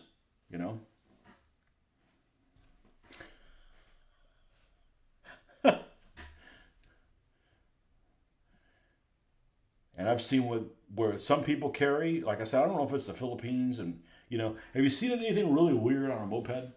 Like, it's like somebody like bringing like two pigs to the market to sell them or something like that, along with like two people on a moped. Driving here is like nothing you've seen. It drives me nuts because the traffic wouldn't be so bad if they had some damn road rules. Yeah. I'm scared to drive in Italy. I absolutely, I just, I'm terrified of going to. Well, the last country I went to, I didn't drive, and as much of a control freak as I was, as long as I'm not afraid of dying, I'm okay not driving. Because then like little fender bender stuff, like not my problem, not my vehicle. I wasn't driving.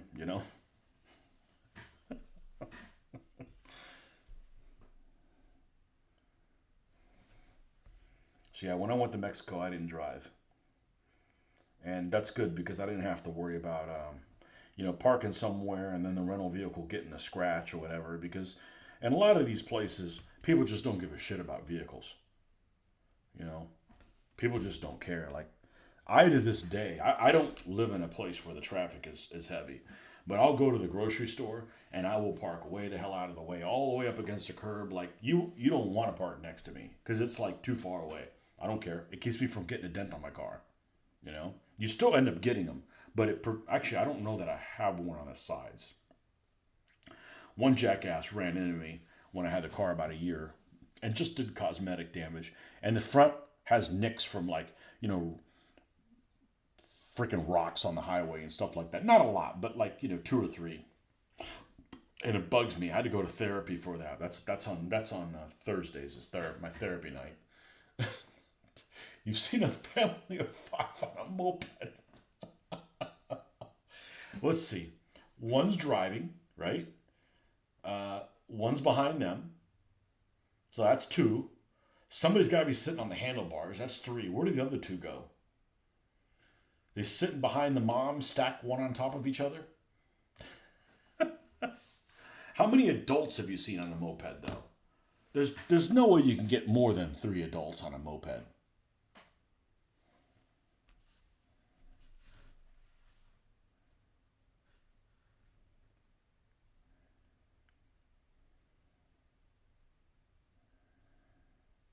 Yeah. Honk all damn day long. Yeah, I could.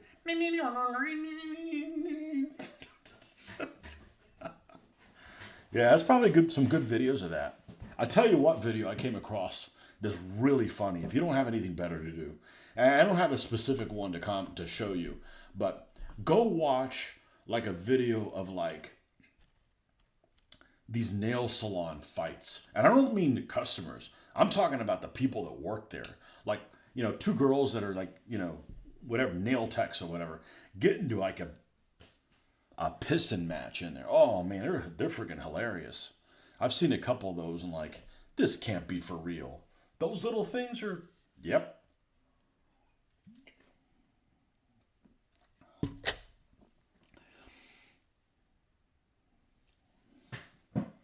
Well, adults, kids, what's the difference, right? They're about the same size.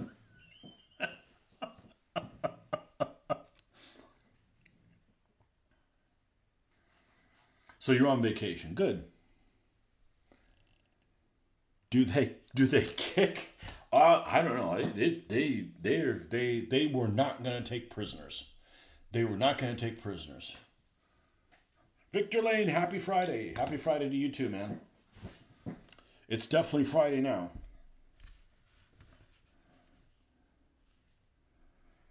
It's definitely Friday now.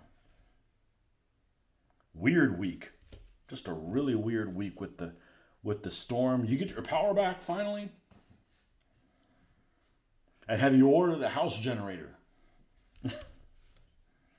That your wife has insisted she's going to... I heard she's going to work like a 3rd and 4th job to be able to afford that. I didn't even lose power. I'm not bragging. I didn't lose power. It all depends on where your feeders come in. This one and the other house I lived for 20 years, neither one of them had direct wire connections to the house. They're all underground. So heavy winds, that stuff's not going to be flying around anywhere. But wherever it gets from the power station, the transfer station, to wherever it goes underground, yeah, that could be all like windy and shit.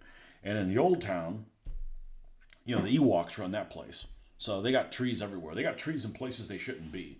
Like wires but yeah, so you get a little bit of gusts and, the power goes out.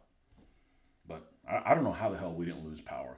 But that was the shittiest storm ever because it was the slowest storm of any speed. Like the speed was like, what did it do? Get up to 80 at one point, and we were like really close to it. I mean, the storm was big, but the area that was affected was really small, and our house is relatively close to where it made landfall, and we really didn't have any issues. Power came back on Tuesday afternoon. No generator yet. Was that hurricane pretty bad over there? No, I don't think so. I think there was some flooding issues in certain places, but I don't think that it was a high wind damaging thing. It was the slowest storm I've ever seen. Like it physically moved, like it made landfall like it close to 8 o'clock in the morning, and by 2 in the afternoon, it hadn't traveled very far.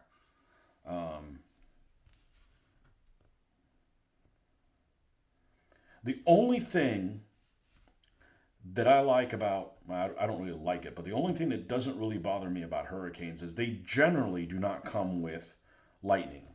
There'll be storms, there'll be wind, but there won't be any lightning. Usually lightning and the hurricanes really aren't compatible. And you may not know that if you're somewhere that there's not really hurricanes. I absolutely detest lightning. I mean, lightning is like the work of the devil, so at least you don't have that. I don't have that terror factor of that. It's not like there's a storm alert and you got like 6 hours of your butt being clenched. It's like at least you don't have the lightning part. But no, it was the slowest traveling one. It traveled from the time it made landfall all the way into Jacksonville, and it dropped to like 45 miles an hour and kept just plugging away at that speed. So it really didn't lose much speed as it traveled across the state of Florida. So that was kind of, unusual. I don't think that we got that much rain here. And I guess we have pretty good drainage. I don't know how we've got one limb in the back on a pine tree that is like split in two. It looks like it got hit by a lot. It's just something weird. You've got like this limb, not the main one off the tree. It's another one, and it's split longitudinally, like in the middle. And half of this limb is like dangling down. The other one's kind of almost, and I'm like, I don't know how we didn't lose that.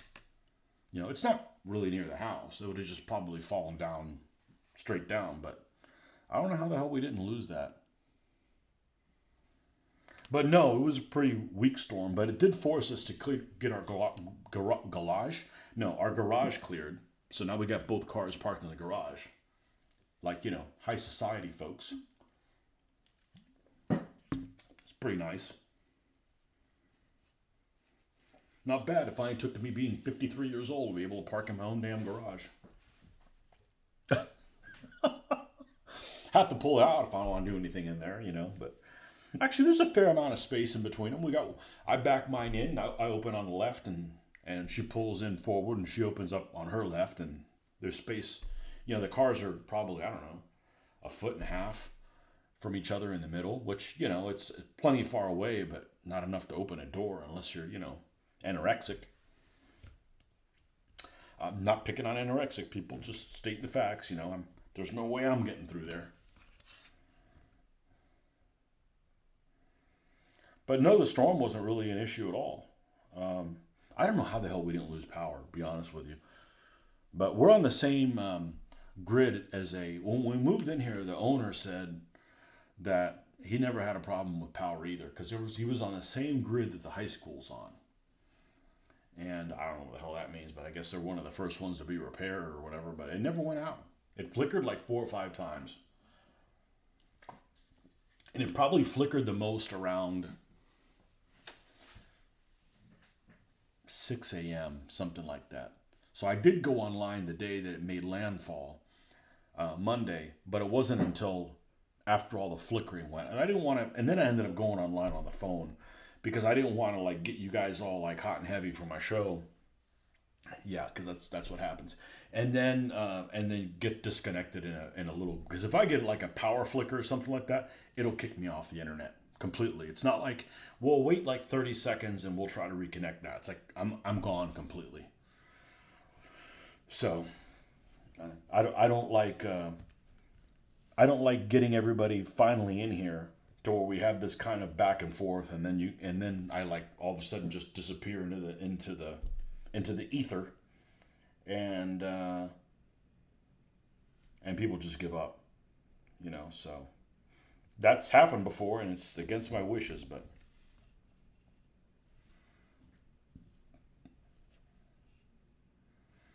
no, it was a super weak storm.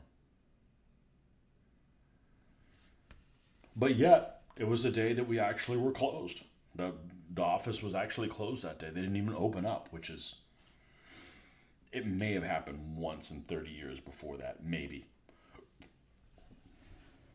But you know, a lot of it is, you know, it landed on a work day. If it landed on the weekend, well, that doesn't really affect anything. Still need to be in.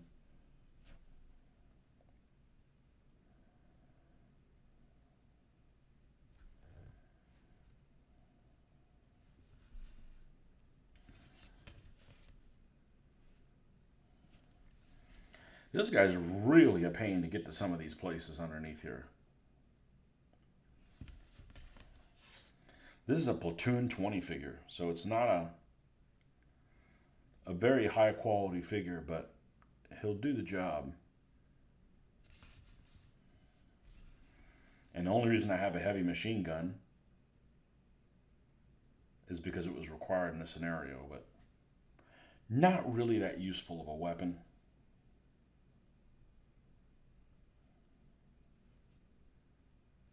Kind of a pain to move around. Something like this gets on the board and it attracts a lot of fire.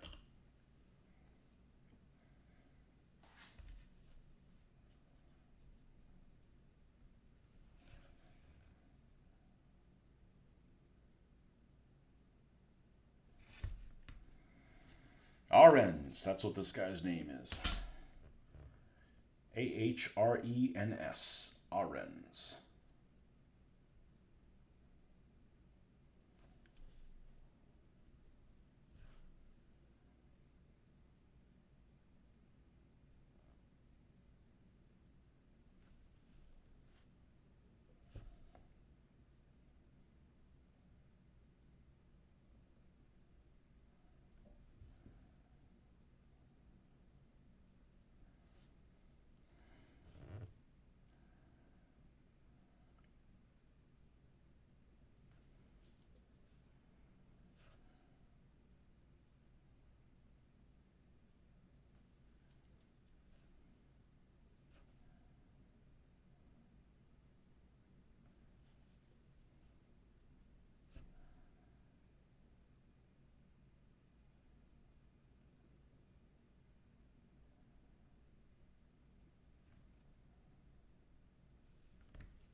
You know, this takes a while to do.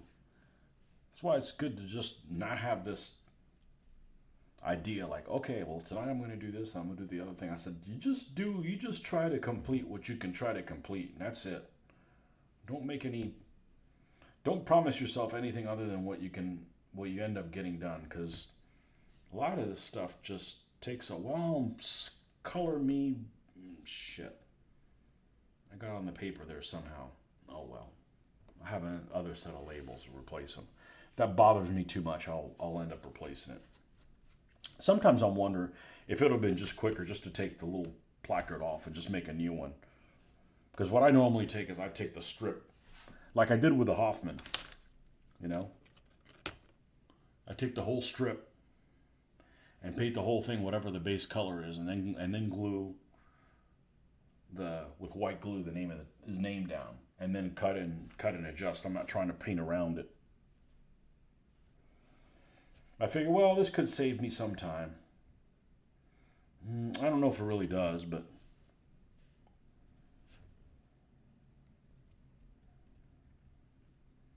I got another RN's label to replace that one if I need to. We'll take a look at it in the morning.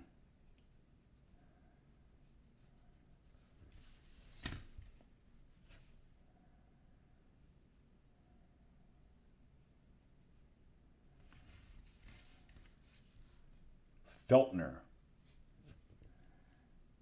Sounds like somebody who shouldn't be around children. Look out, there's a Feltner over there.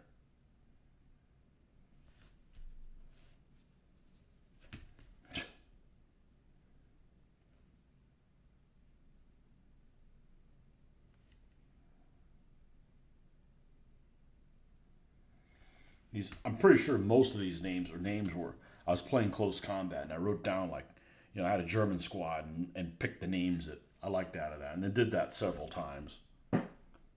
Use their database. These aren't people that actually know their name or something like that. This is just random folks from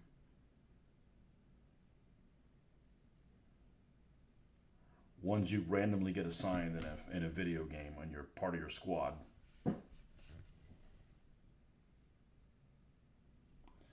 That's the last name that screams pedo. Well, he is, and he's a Nazi. You got to take him out.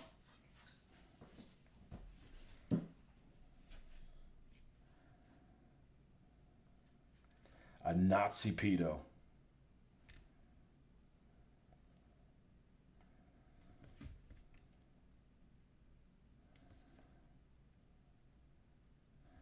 Well, I did finish the other night watching Generation War with my daughter. My third time watching it. Her first time. And I'm surprised how many things I forgot. The details of stuff that I forgot. It's kind of nice. It's like almost like watching a new movie. The first time I watched it, I didn't remember so many things from the second. The second time I watched it, there's so many things that from the first time I didn't remember. Like I couldn't remember who made it through, who survived. And this time I did, but there's like details I didn't remember. Like I didn't remember that one of the German characters, actually like makes it. Well, they're all German characters, but one of the bad guys actually makes it through the war. Pedo reminded me that. He's not a pedo, but he's a dick. He's a dick. He didn't deserve to make it through the war, let's put it that way. Hey, it's just a movie. I don't think it's based on anything historical. Although at the end of the movie, it goes through all the characters and which there's not that many of. And it says like what day they were born, what year they were born, and what year they died. So maybe it is based on some historical things, but I thought that was they did a really good job of like the sets in that were really, really good.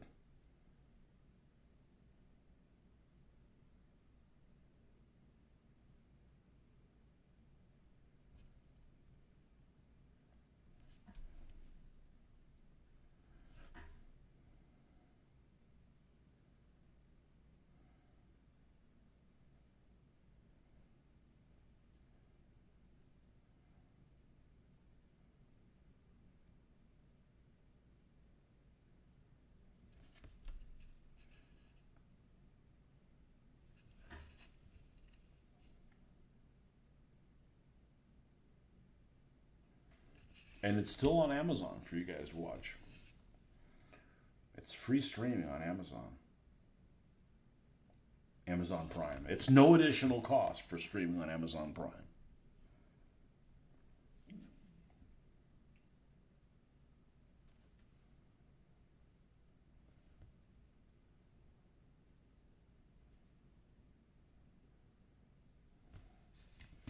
Yeah, my daughter is here this weekend, and then next week and next weekend, and then the following week she's back to college.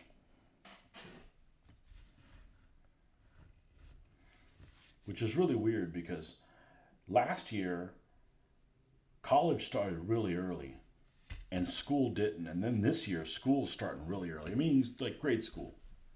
Grade school's like already in. It was like in one day this week. I'm like, man, that's freaking early. Yeah, it's like freaking early August. It used to be like around, the 20 something, 28th, 24th or something like that. This year, they're back in school. It's the single digits, right? Today's the 9th. Yeah, I don't know what's going on.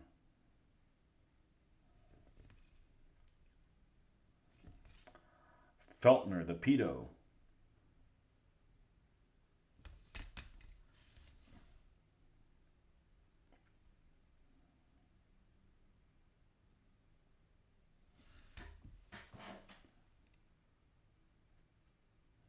Talk about Prime. You got to cancel your free trial. You're welcome.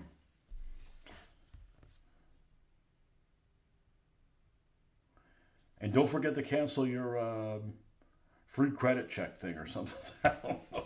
What other free things do you get? Screwed by?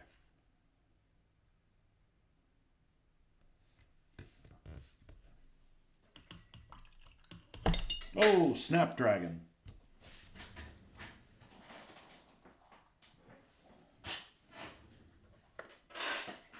Six people. Man. Tally frickin' ho. 7 people. Make it 8. People signing in just to get me to disconnect. Well, I'll show you. I won't disconnect. I am going to use little boy's room and then I'll be right back. Hey, if you guys are interested, I'll keep going. This is exactly what I should be doing. So, what we're going to do is I've already done that Soviet tank crewman. I'm going to go ahead and do the other guys first. We'll start doing the Soviets and work our way through until we run out of steam. Be right back in a jiffy, folks. I had 17 on here earlier? There's that many losers that turn into my stuff. No, it might just be like, oh, what are you up to today? Are you going to have a show with Mitch's feet? Oh, no Mitch. Never mind. Click. Leave. I'll be right back in a bit.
Eight. Good Lord, folks. You guys need to be out partying.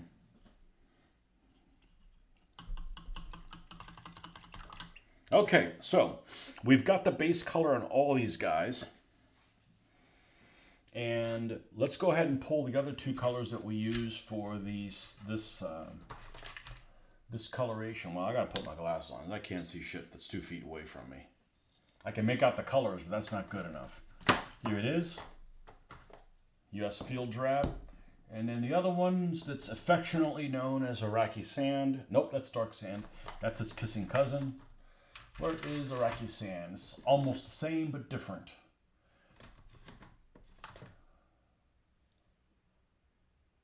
Whoop. Buff. The other one that's almost the same. Where'd I put it? Is it this one? Yep. Okay. They're nearly the same. They're the same but different. Reminds me of that one teacher I had in college for a history class, and you'd take the test, he'd give the test back to you, and then you'd go over the test. And one of the things, he'd go over what the right answer was, and he'd also go over what the right wrong answer was. So in other words, you still got it wrong, but it's like, yeah, it was like almost like you got tricked. Like you got tricked and you fell for it kind of thing. You got the right wrong answer. So that's close, but no cigar. All right, where is a brush that we like to use for this type of stuff? I better take a look at this and get my head all up in it. Something like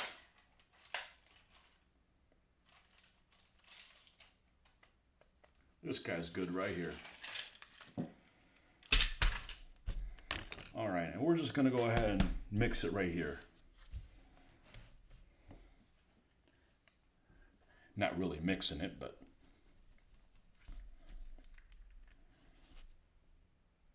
laying it down here.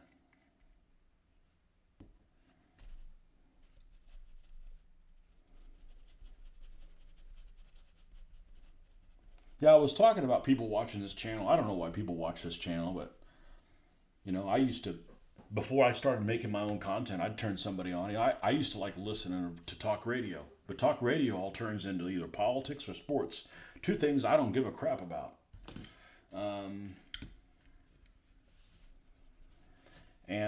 So then I just kind of listen to somebody else, to do different things. And I'm like, man, I could the whole purpose is just to stay on track. So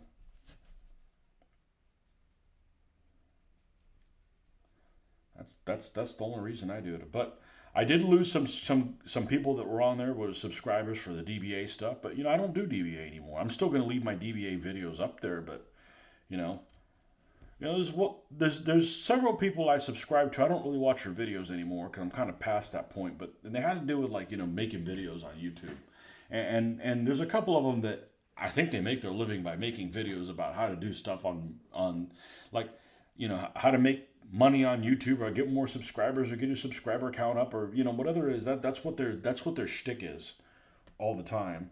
And one of the things that reminded me of one of their tips was like, just do what you do, just be consistent, and just don't try to do things for the purpose of having people tune in. Like, do what you do. And if that gets you people, that gets you people. If it doesn't get you people, then it doesn't get you people. Don't be bouncing around like, okay, now I'm going to do videos on, testing cars for, test drives. And then, the next week, well, I didn't get enough people for that. Let me go to the zoo and I'm going to talk about the animals of the zoo. Just like freaking do what you do. And that's kind of what I'm doing this because I need to stay on topic. Like the other night, I forget which one it was, but I'm like, man, I don't think I'm going to make it very long. You guys did an excellent job of, I don't want to say egging me on, but just being around there while I just blah, blah, blah, blah, blah, and the next thing you know, I was able to get a lot more stuff done than I wanted to. That's really the whole purpose of me doing this, is just to stay on track. And hey, maybe you'll be entertained by some zany shit I say, or maybe it'll put some idea in your head about like, oh man, maybe read about that other thing that Tony was talking about, something or whatever. Let me look into that, And I get ideas like that stuff from you guys too. You'll mention something, and next thing you know, I went down a slippery slope. Whenever I got a new army, I either wait for you to sign on or watch some kind of war game video. Yeah, well, the thing is about my video is you can pretty much just listen to me and not watch what I'm doing, because it's kind of irrelevant what I'm doing. Whereas I love watching videos, but most of the time, I'm distracted by something that's exciting there, and the next thing you know, the paint on my brush is dried because I'm sitting there. I'm just not a very good multitasker. And if there's some kind of a video playing there, I feel like that's an important part that I don't need to be missing. Even some of the history stuff that I watch, like Tick stuff. Tick does a lot of videos where I could probably just listen to, but he has a lot of like graphic stuff and moving of the units and the unit with a little placard of what it is with a picture of the commander. A lot of really cool stuff on there that takes a lot of effort, and I've got to like watch it to soak it all up in. Like I can't listen to his stuff and like drive. That would be crazy. So do what you do, and the funky chicken too. Oh, I see you've morphed into the woman slayer now. Jack the Ripper, a modern day Jack the Ripper. So your accent is like that dude, huh? What did you say his name was? Well, let's see. I have it written down here.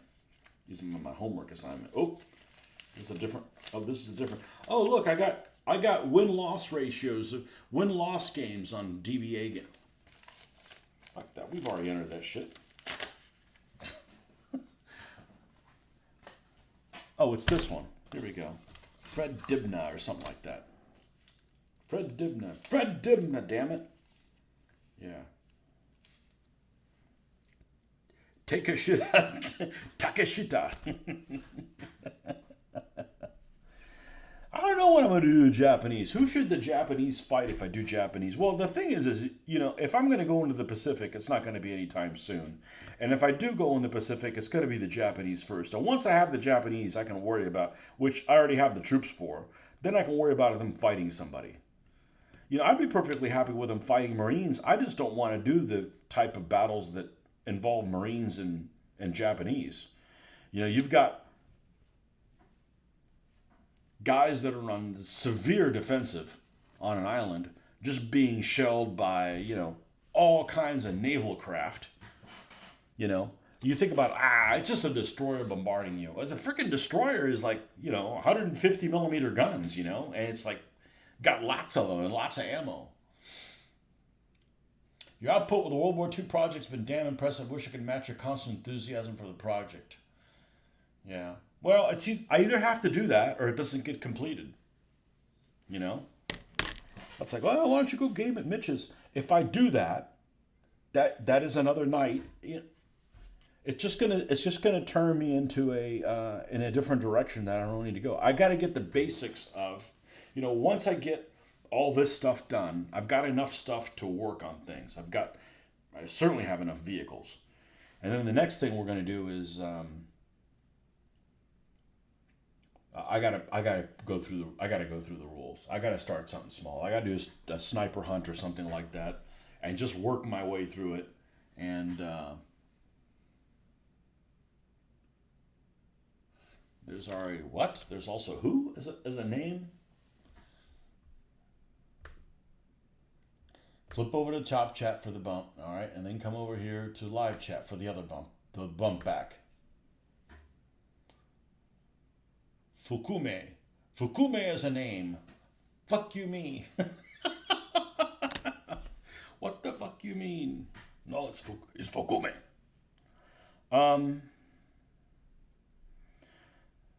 There's some languages that, and Japanese is one of them, that are difficult for me to pronounce because their emphasis on certain vowels is not what would come natural to me. Like the battleship is Yamato, right?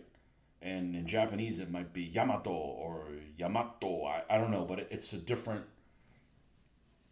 It's broken down so that you got to get around that too. So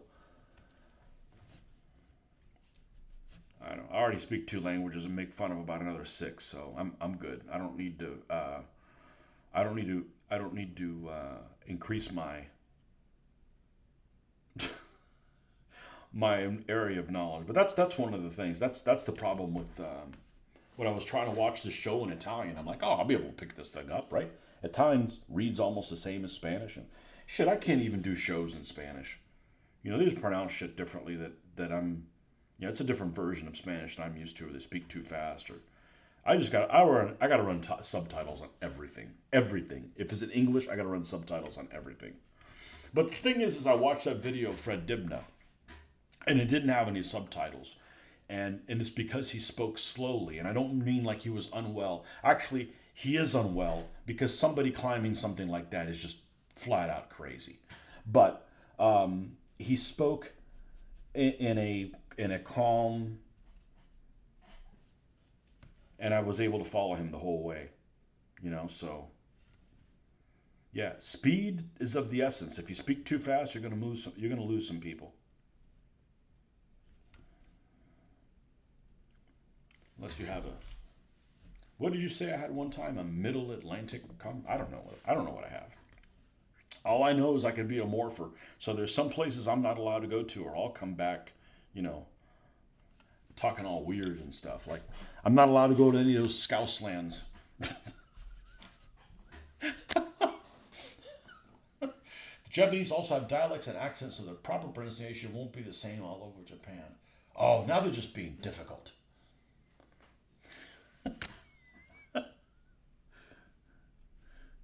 Just being difficult.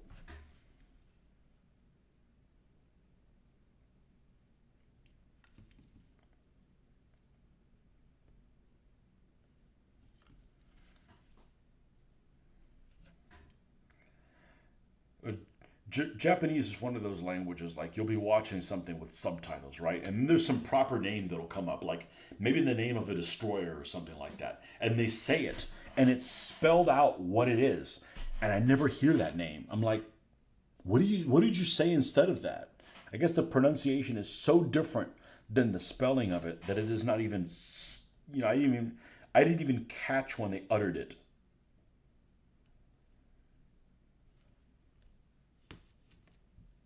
That happened when I was watching I think there's an Amazon movie or something like that that's called like, oh, I'm gonna butcher it because I don't remember what it's called.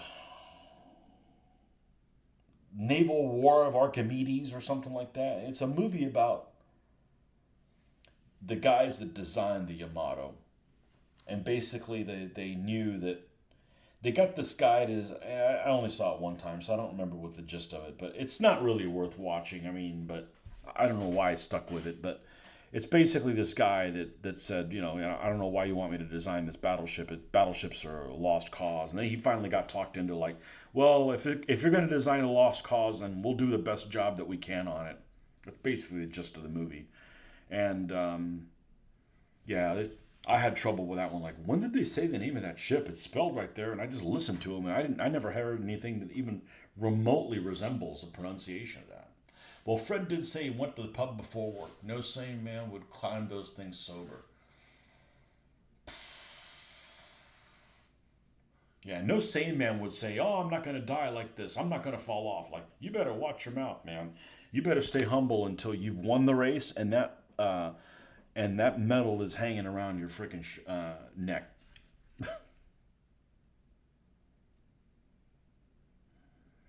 I don't know, if I went to the pub after work, I'm not going to work. You know what I'm saying? Like, I'm not going to work.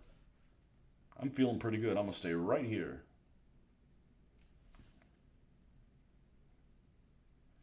That's like getting angry when you drink. Not me. Nope.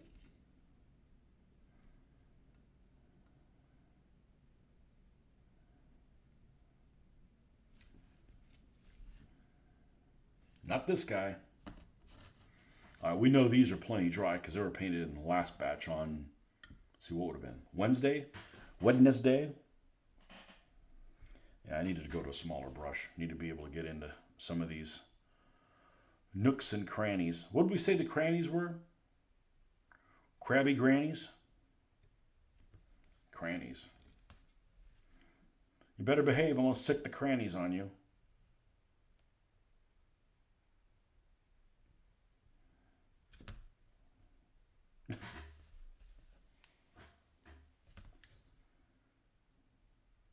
Crabby grannies.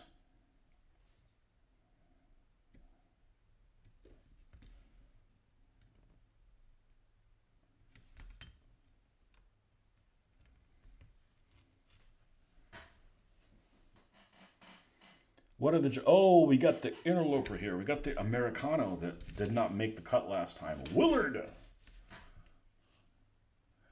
Well, that sounds like a redneck name. Private Willard. I didn't see any good movies on the plane. Usually there's one, but I think the closest thing that came close to good was a Wes Anderson film. Now a scenario involving commandos climbing a flak tower popped into my mind. Those things are crazy, man. So there's a 3D printer. I almost ordered some 3D printed stuff today because I want to get some tank destroyers. I want to get a Hellcat and I want to get an M10 and probably several of each. But I'm a little suspect that some of these things are going to not look horrible when I get them. And this particular company, I forget what the hell the name of it is called. I think it's Miniature Tanks Company, like the original one. They make some bunkers too. And they're all like, they're all described like a Type 23, a Type 26, a Type 27, a Type 28 damaged, a Type 32. I'm like, okay, what, I'm not a bunker expert and never will be, but what the hell is a Type 26 bunker? So I got my Google foo on and said, okay, Type 26 bunker, what is it? All these designations are designations for what a bunker looks like. Apparently ones that were built for the possible advent of Operation Sea Lion, which, the invasion of England. So they're English designations for English bunkers in England.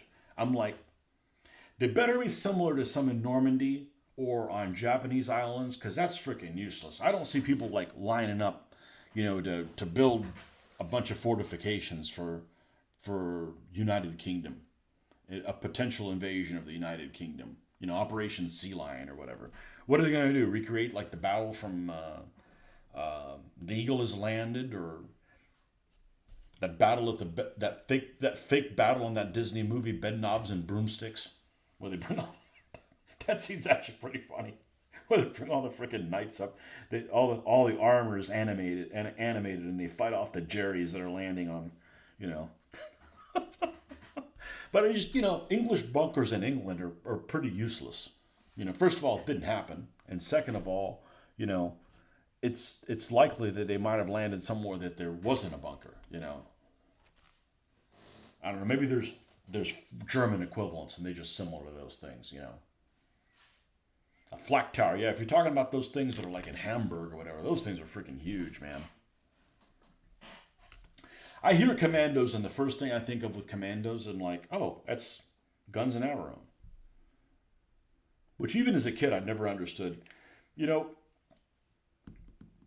you got these big guns and they're pointing this way, just like freaking, don't go there. But I guess the whole plot was that they had these guys that landed on this island, and the guns were bombarding them, and they couldn't evacuate them because they were sinking the ships. Like, well, just hunker down, and we'll come back to you when the war's over. Got to get going. Girlfriend is walking up, and it's time to start the day. Catch y'all. Okay, man. For Dad's Army. I've never seen Dad's Army. I know it's a Home Guards sitcom, isn't it? I do need to I do need to watch more of Allo Allo, which I actually thought was pretty. If it didn't look so dated with the film quality, it would be much better. You can keep the humor the same way. I'm actually okay with that. The girls didn't like it at all, though. That was a shame. I'm like, man, I could watch this with my daughter. I'm like, nope, she didn't like it. She thought it was stupid, which is surprising because she watches stuff with stupid humor. I don't know what I think it was just because it just felt so damn dated. Like the film quality almost looked like it was from like the 1970s. It was super grainy. Not the 80s. But I actually thought it was okay. Double entendres out the wazoo. That's fine. But it's one of those shows like, Hogan's Heroes. You got to understand World War II to be able to enjoy that kind of stuff. All the hidden stuff that's in there.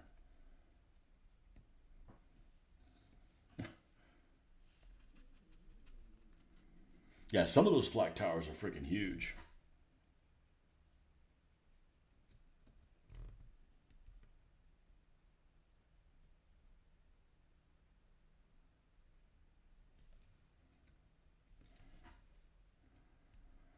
I guess they built those things so they could be up in the air. So if they're like attacking some city, you have a better line of fire from your anti-aircraft guns than have one here and then you can't go that way because there's these buildings from the city. It'll block. So if you're up 10 stories, I don't know how tall they are. I'm sure some of them are more than 10 stories. You've got basically buildings that don't. You're not obstructed by any buildings at all.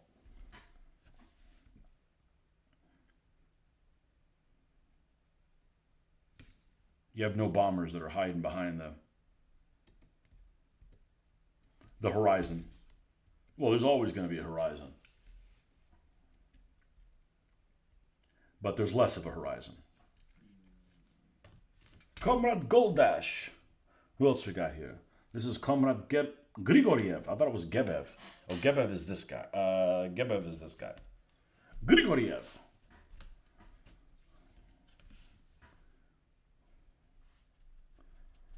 You love him and pet him and call him Grigoriev.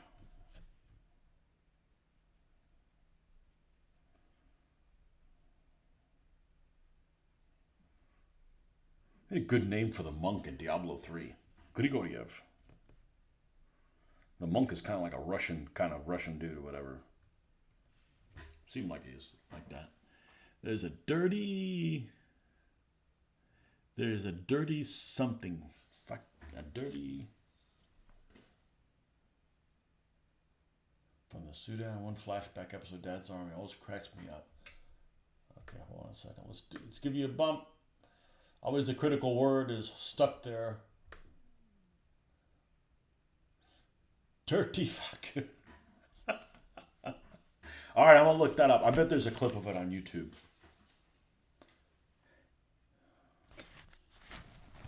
It's probably funny if the guy's got some kind of a... If the guy's saying that's got some kind of an Irish or Scottish twang. Oh, dirty fucker. Dirty fucker. Dad's Army. Dad's Army is the same period, right? I mean, it's the same period as Allo Allo, right? It's 80s, early 80s. I think so. I haven't seen it, but...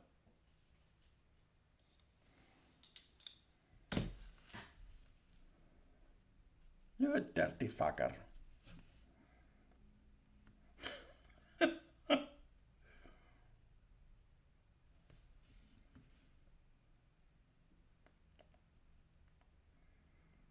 Yeah, a lot of those old shows, that's the problem with them being old shows, is the film quality of them. They're just filmed in a really poor manner. Maybe not as bad as the freaking Mighty Python and the whatever it's called, the Holy Grail. That is like filmed for 50 cents. It's really really rough. I got a version of it that got subtitles. Thank goodness. Otherwise, I wouldn't be able to make. Well, I can make the stuff out now as I've seen it enough times, but it's not clear. A little earlier, you think? Okay. Yeah, that's the problem with some of those old things. It costs money to.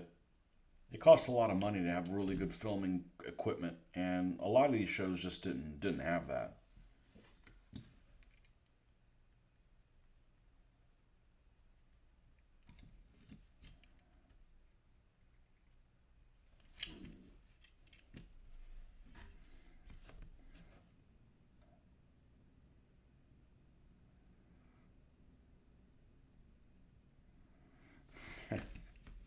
Dirty fucker.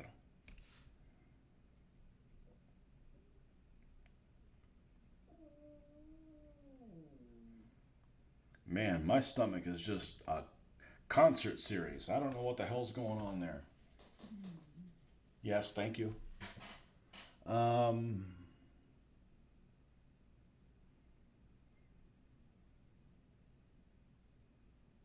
That's it for anybody who's not a Deutscher. Oh no, they got Melnikov. There's a stripper that's wearing the freaking the long coat.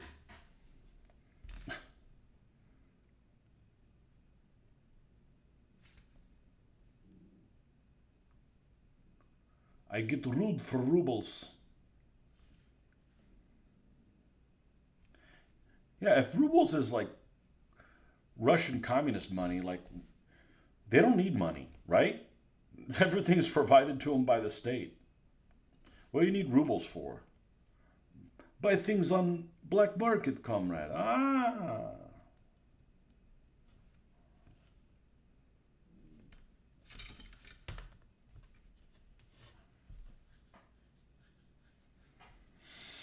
I'm going to keep going.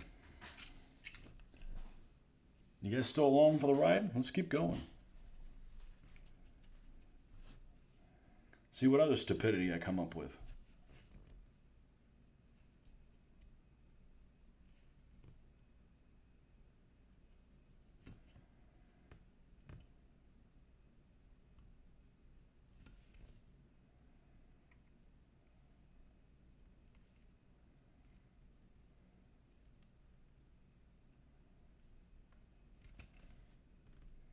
And that way tomorrow morning, all we got to do is we got to do the light color, which is the easiest one to do.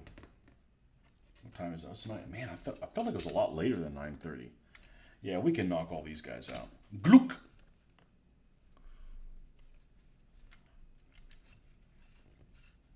One of the mortarmen named Gluck. Or in English, Gluck. This guy has bad Gluck.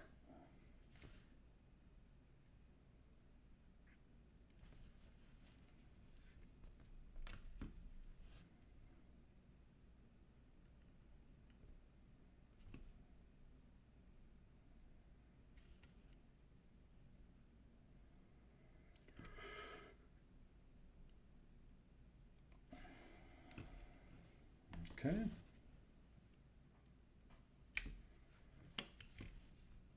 The sniper with a semi-automatic weapon. Jurgensen.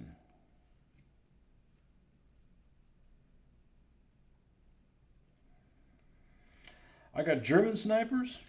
I got a few. I got Russian snipers. Oh shit. I actually have some more Germans to do. I need to paint their stand. I need to paint their name. I need to print out a new name for them. I do. I have about a handful of them, now that I think about it. Shit, I've forgotten about that.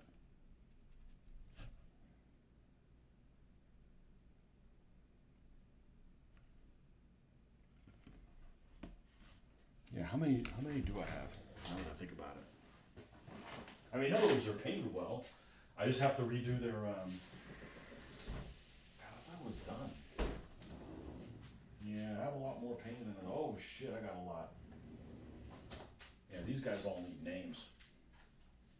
Oh, including my Brits, including my 4 Brit guys. Yeah, what's that? 1, 2, 3, 4, 5, 6, 7, 8, 9, 10, 11, 12, 13, 14. About another 20 guys. Oh, I got the German mortar crew, but not the German mortar. Oh, silly ass me. These are the guys that I'm not gonna fool with. I'm not fooling with these Russians. I might be able to fix them, but I don't really like the troops. I don't like the figures. I don't like the figures. Yeah, might could repaint their.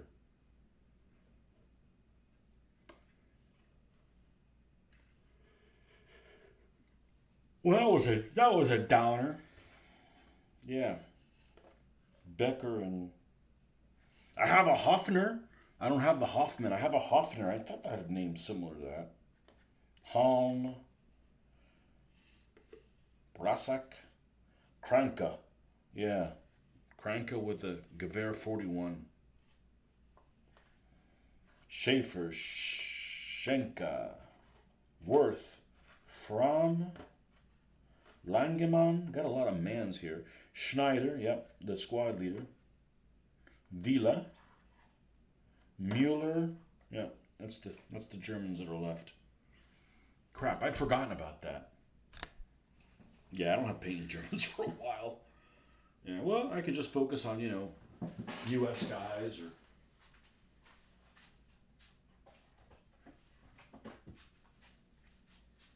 Brits. I thought I had a bagpiper. I guess I don't have a bagpiper. Will a mortar be on the table at face of battle scale? Yes. So let's take a look at a mortar. Where'd it go? Back here. I think I'm done painting. I think I'm done painting for a night. But we'll look up this because make me think about it. The scenario that I have actually has a German mortar, and the scenario that I built these German figures and Americans for that I just got done painting. It's actually a scenario out of the Face of Battle book called Purple Heart Hill. And Purple Heart Hill, the Americans have a 60, and the Germans have an 81. And so let's take a look at the 60 millimeter mortar for the Americans. Let's see. This is vehicles. I need glasses for this. Yeah, this looks really complicated, but there's shit in here like weather change. Like, who gives a shit about weather change? In a normal game, you don't care, So let's look at the 60 millimeter mortar because it's a smaller caliber. Let's see, where's the data? Probably in the back. It's Commonwealth. What about the Americanos? Here it is.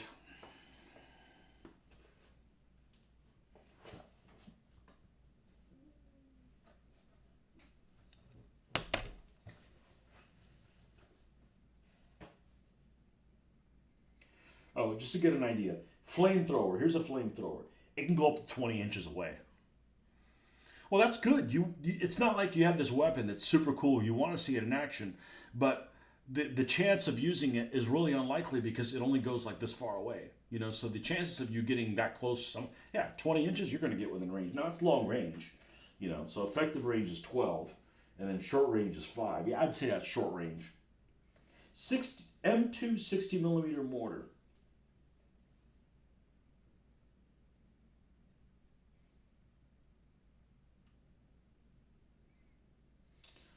Minimum range is 5 inches. Short range is up to 12, so 5 to 12 is short range. Effective range is 12 to 70. Is over 12, but less up to 70 inches. 70 inches. That's like freaking 6 feet away. So it's almost going to be an effective range.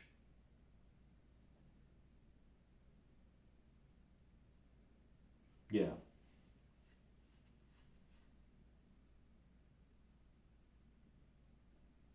So if you take like the German 81 millimeter mortar, let's see, Americans are an add-on. The Germans are in the basic set along with the Soviets. So they should be farther towards the book, the front. This looks like it's really complicated. This game is not complicated. This game makes sense is what it does.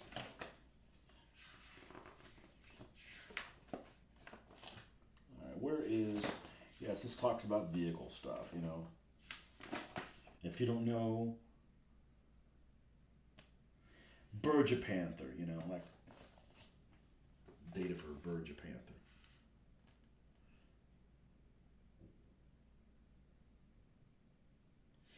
A 37 millimeter anti-tank gun for the Americans, for the Germans.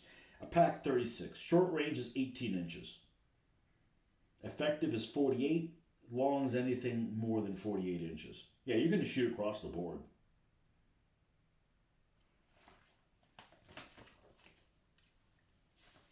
Panzerfaust. Yeah, Panzer. Okay, 87 meter Granatwerfer.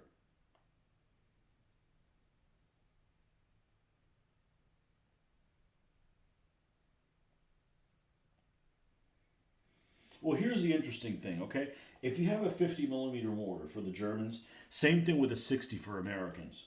If you move them, it takes a certain number of actions to set it up. Like before it's ready to go, you have to spend actions setting it up. And it could be any of the mortar crew guys, I'm pretty sure they can do the actions to set it up. The 50 millimeter for the Germans and the 60 millimeter for the Americans takes no actions to set up. So in other words, you move, you're done. You got in the position you have. Then the next time your turn comes up, you can start firing it. An 80 millimeter mortar for the Germans takes 6 actions to set up, 3 to take down. So if you got a crew of 4, that's four. Those 4 people have to take 6 of their actions before it's ready to go.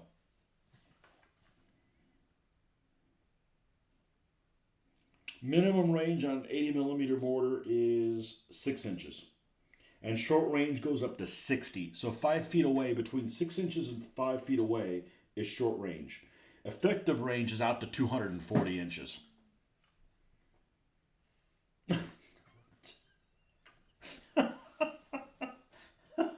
So that translates into divide by 2 and its meters. So it's saying that the short range here is, let's see, 6 inches away is, I don't know if that's accurate or not, but it says here that the minimum range would be 12 meters. So the minimum range on an 80 millimeter mortar is, 40 feet. If you get within 40 feet of it, you can't get hit by it. I don't know. I don't know if that's accurate or not.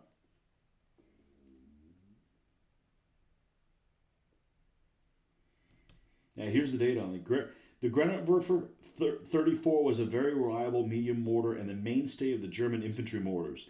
The mortar had a crew of 2, a loader and a gunner. The mortar fired smoke and high explosive rounds. Granatwerfer 50 millimeter. I don't like calling things in centimeters. I am a millimeter person. It just looks weird to make the number smaller and then having to put a decimal in there. 50 millimeter Granatwerfer 36. It's a standard German 50 millimeter light mortar and was of relatively complicated design, and although it used a special optical aiming device, it proved to be disappointingly inaccurate. All skill checks incur a plus 10 modifier when firing the mortar. The mortar was operated with a single gunner. Yeah. So, there you have it. So, 6 inches minimum, yeah, you can use that. But the thing is you got to move it. So if you're moving on the board, you got to move it on the board, and invariably, it's going to take 6 actions to set the thing up. So, okay, folks. Well, thanks for stopping by. We're gonna pick this up tomorrow morning at our normal time. So if you're awake at that time, come on by and we'll pick this up where we left off, and hopefully we can get these guys done this weekend. I didn't realize I need to print off some new names for those guys so we can get those guys rolling as well.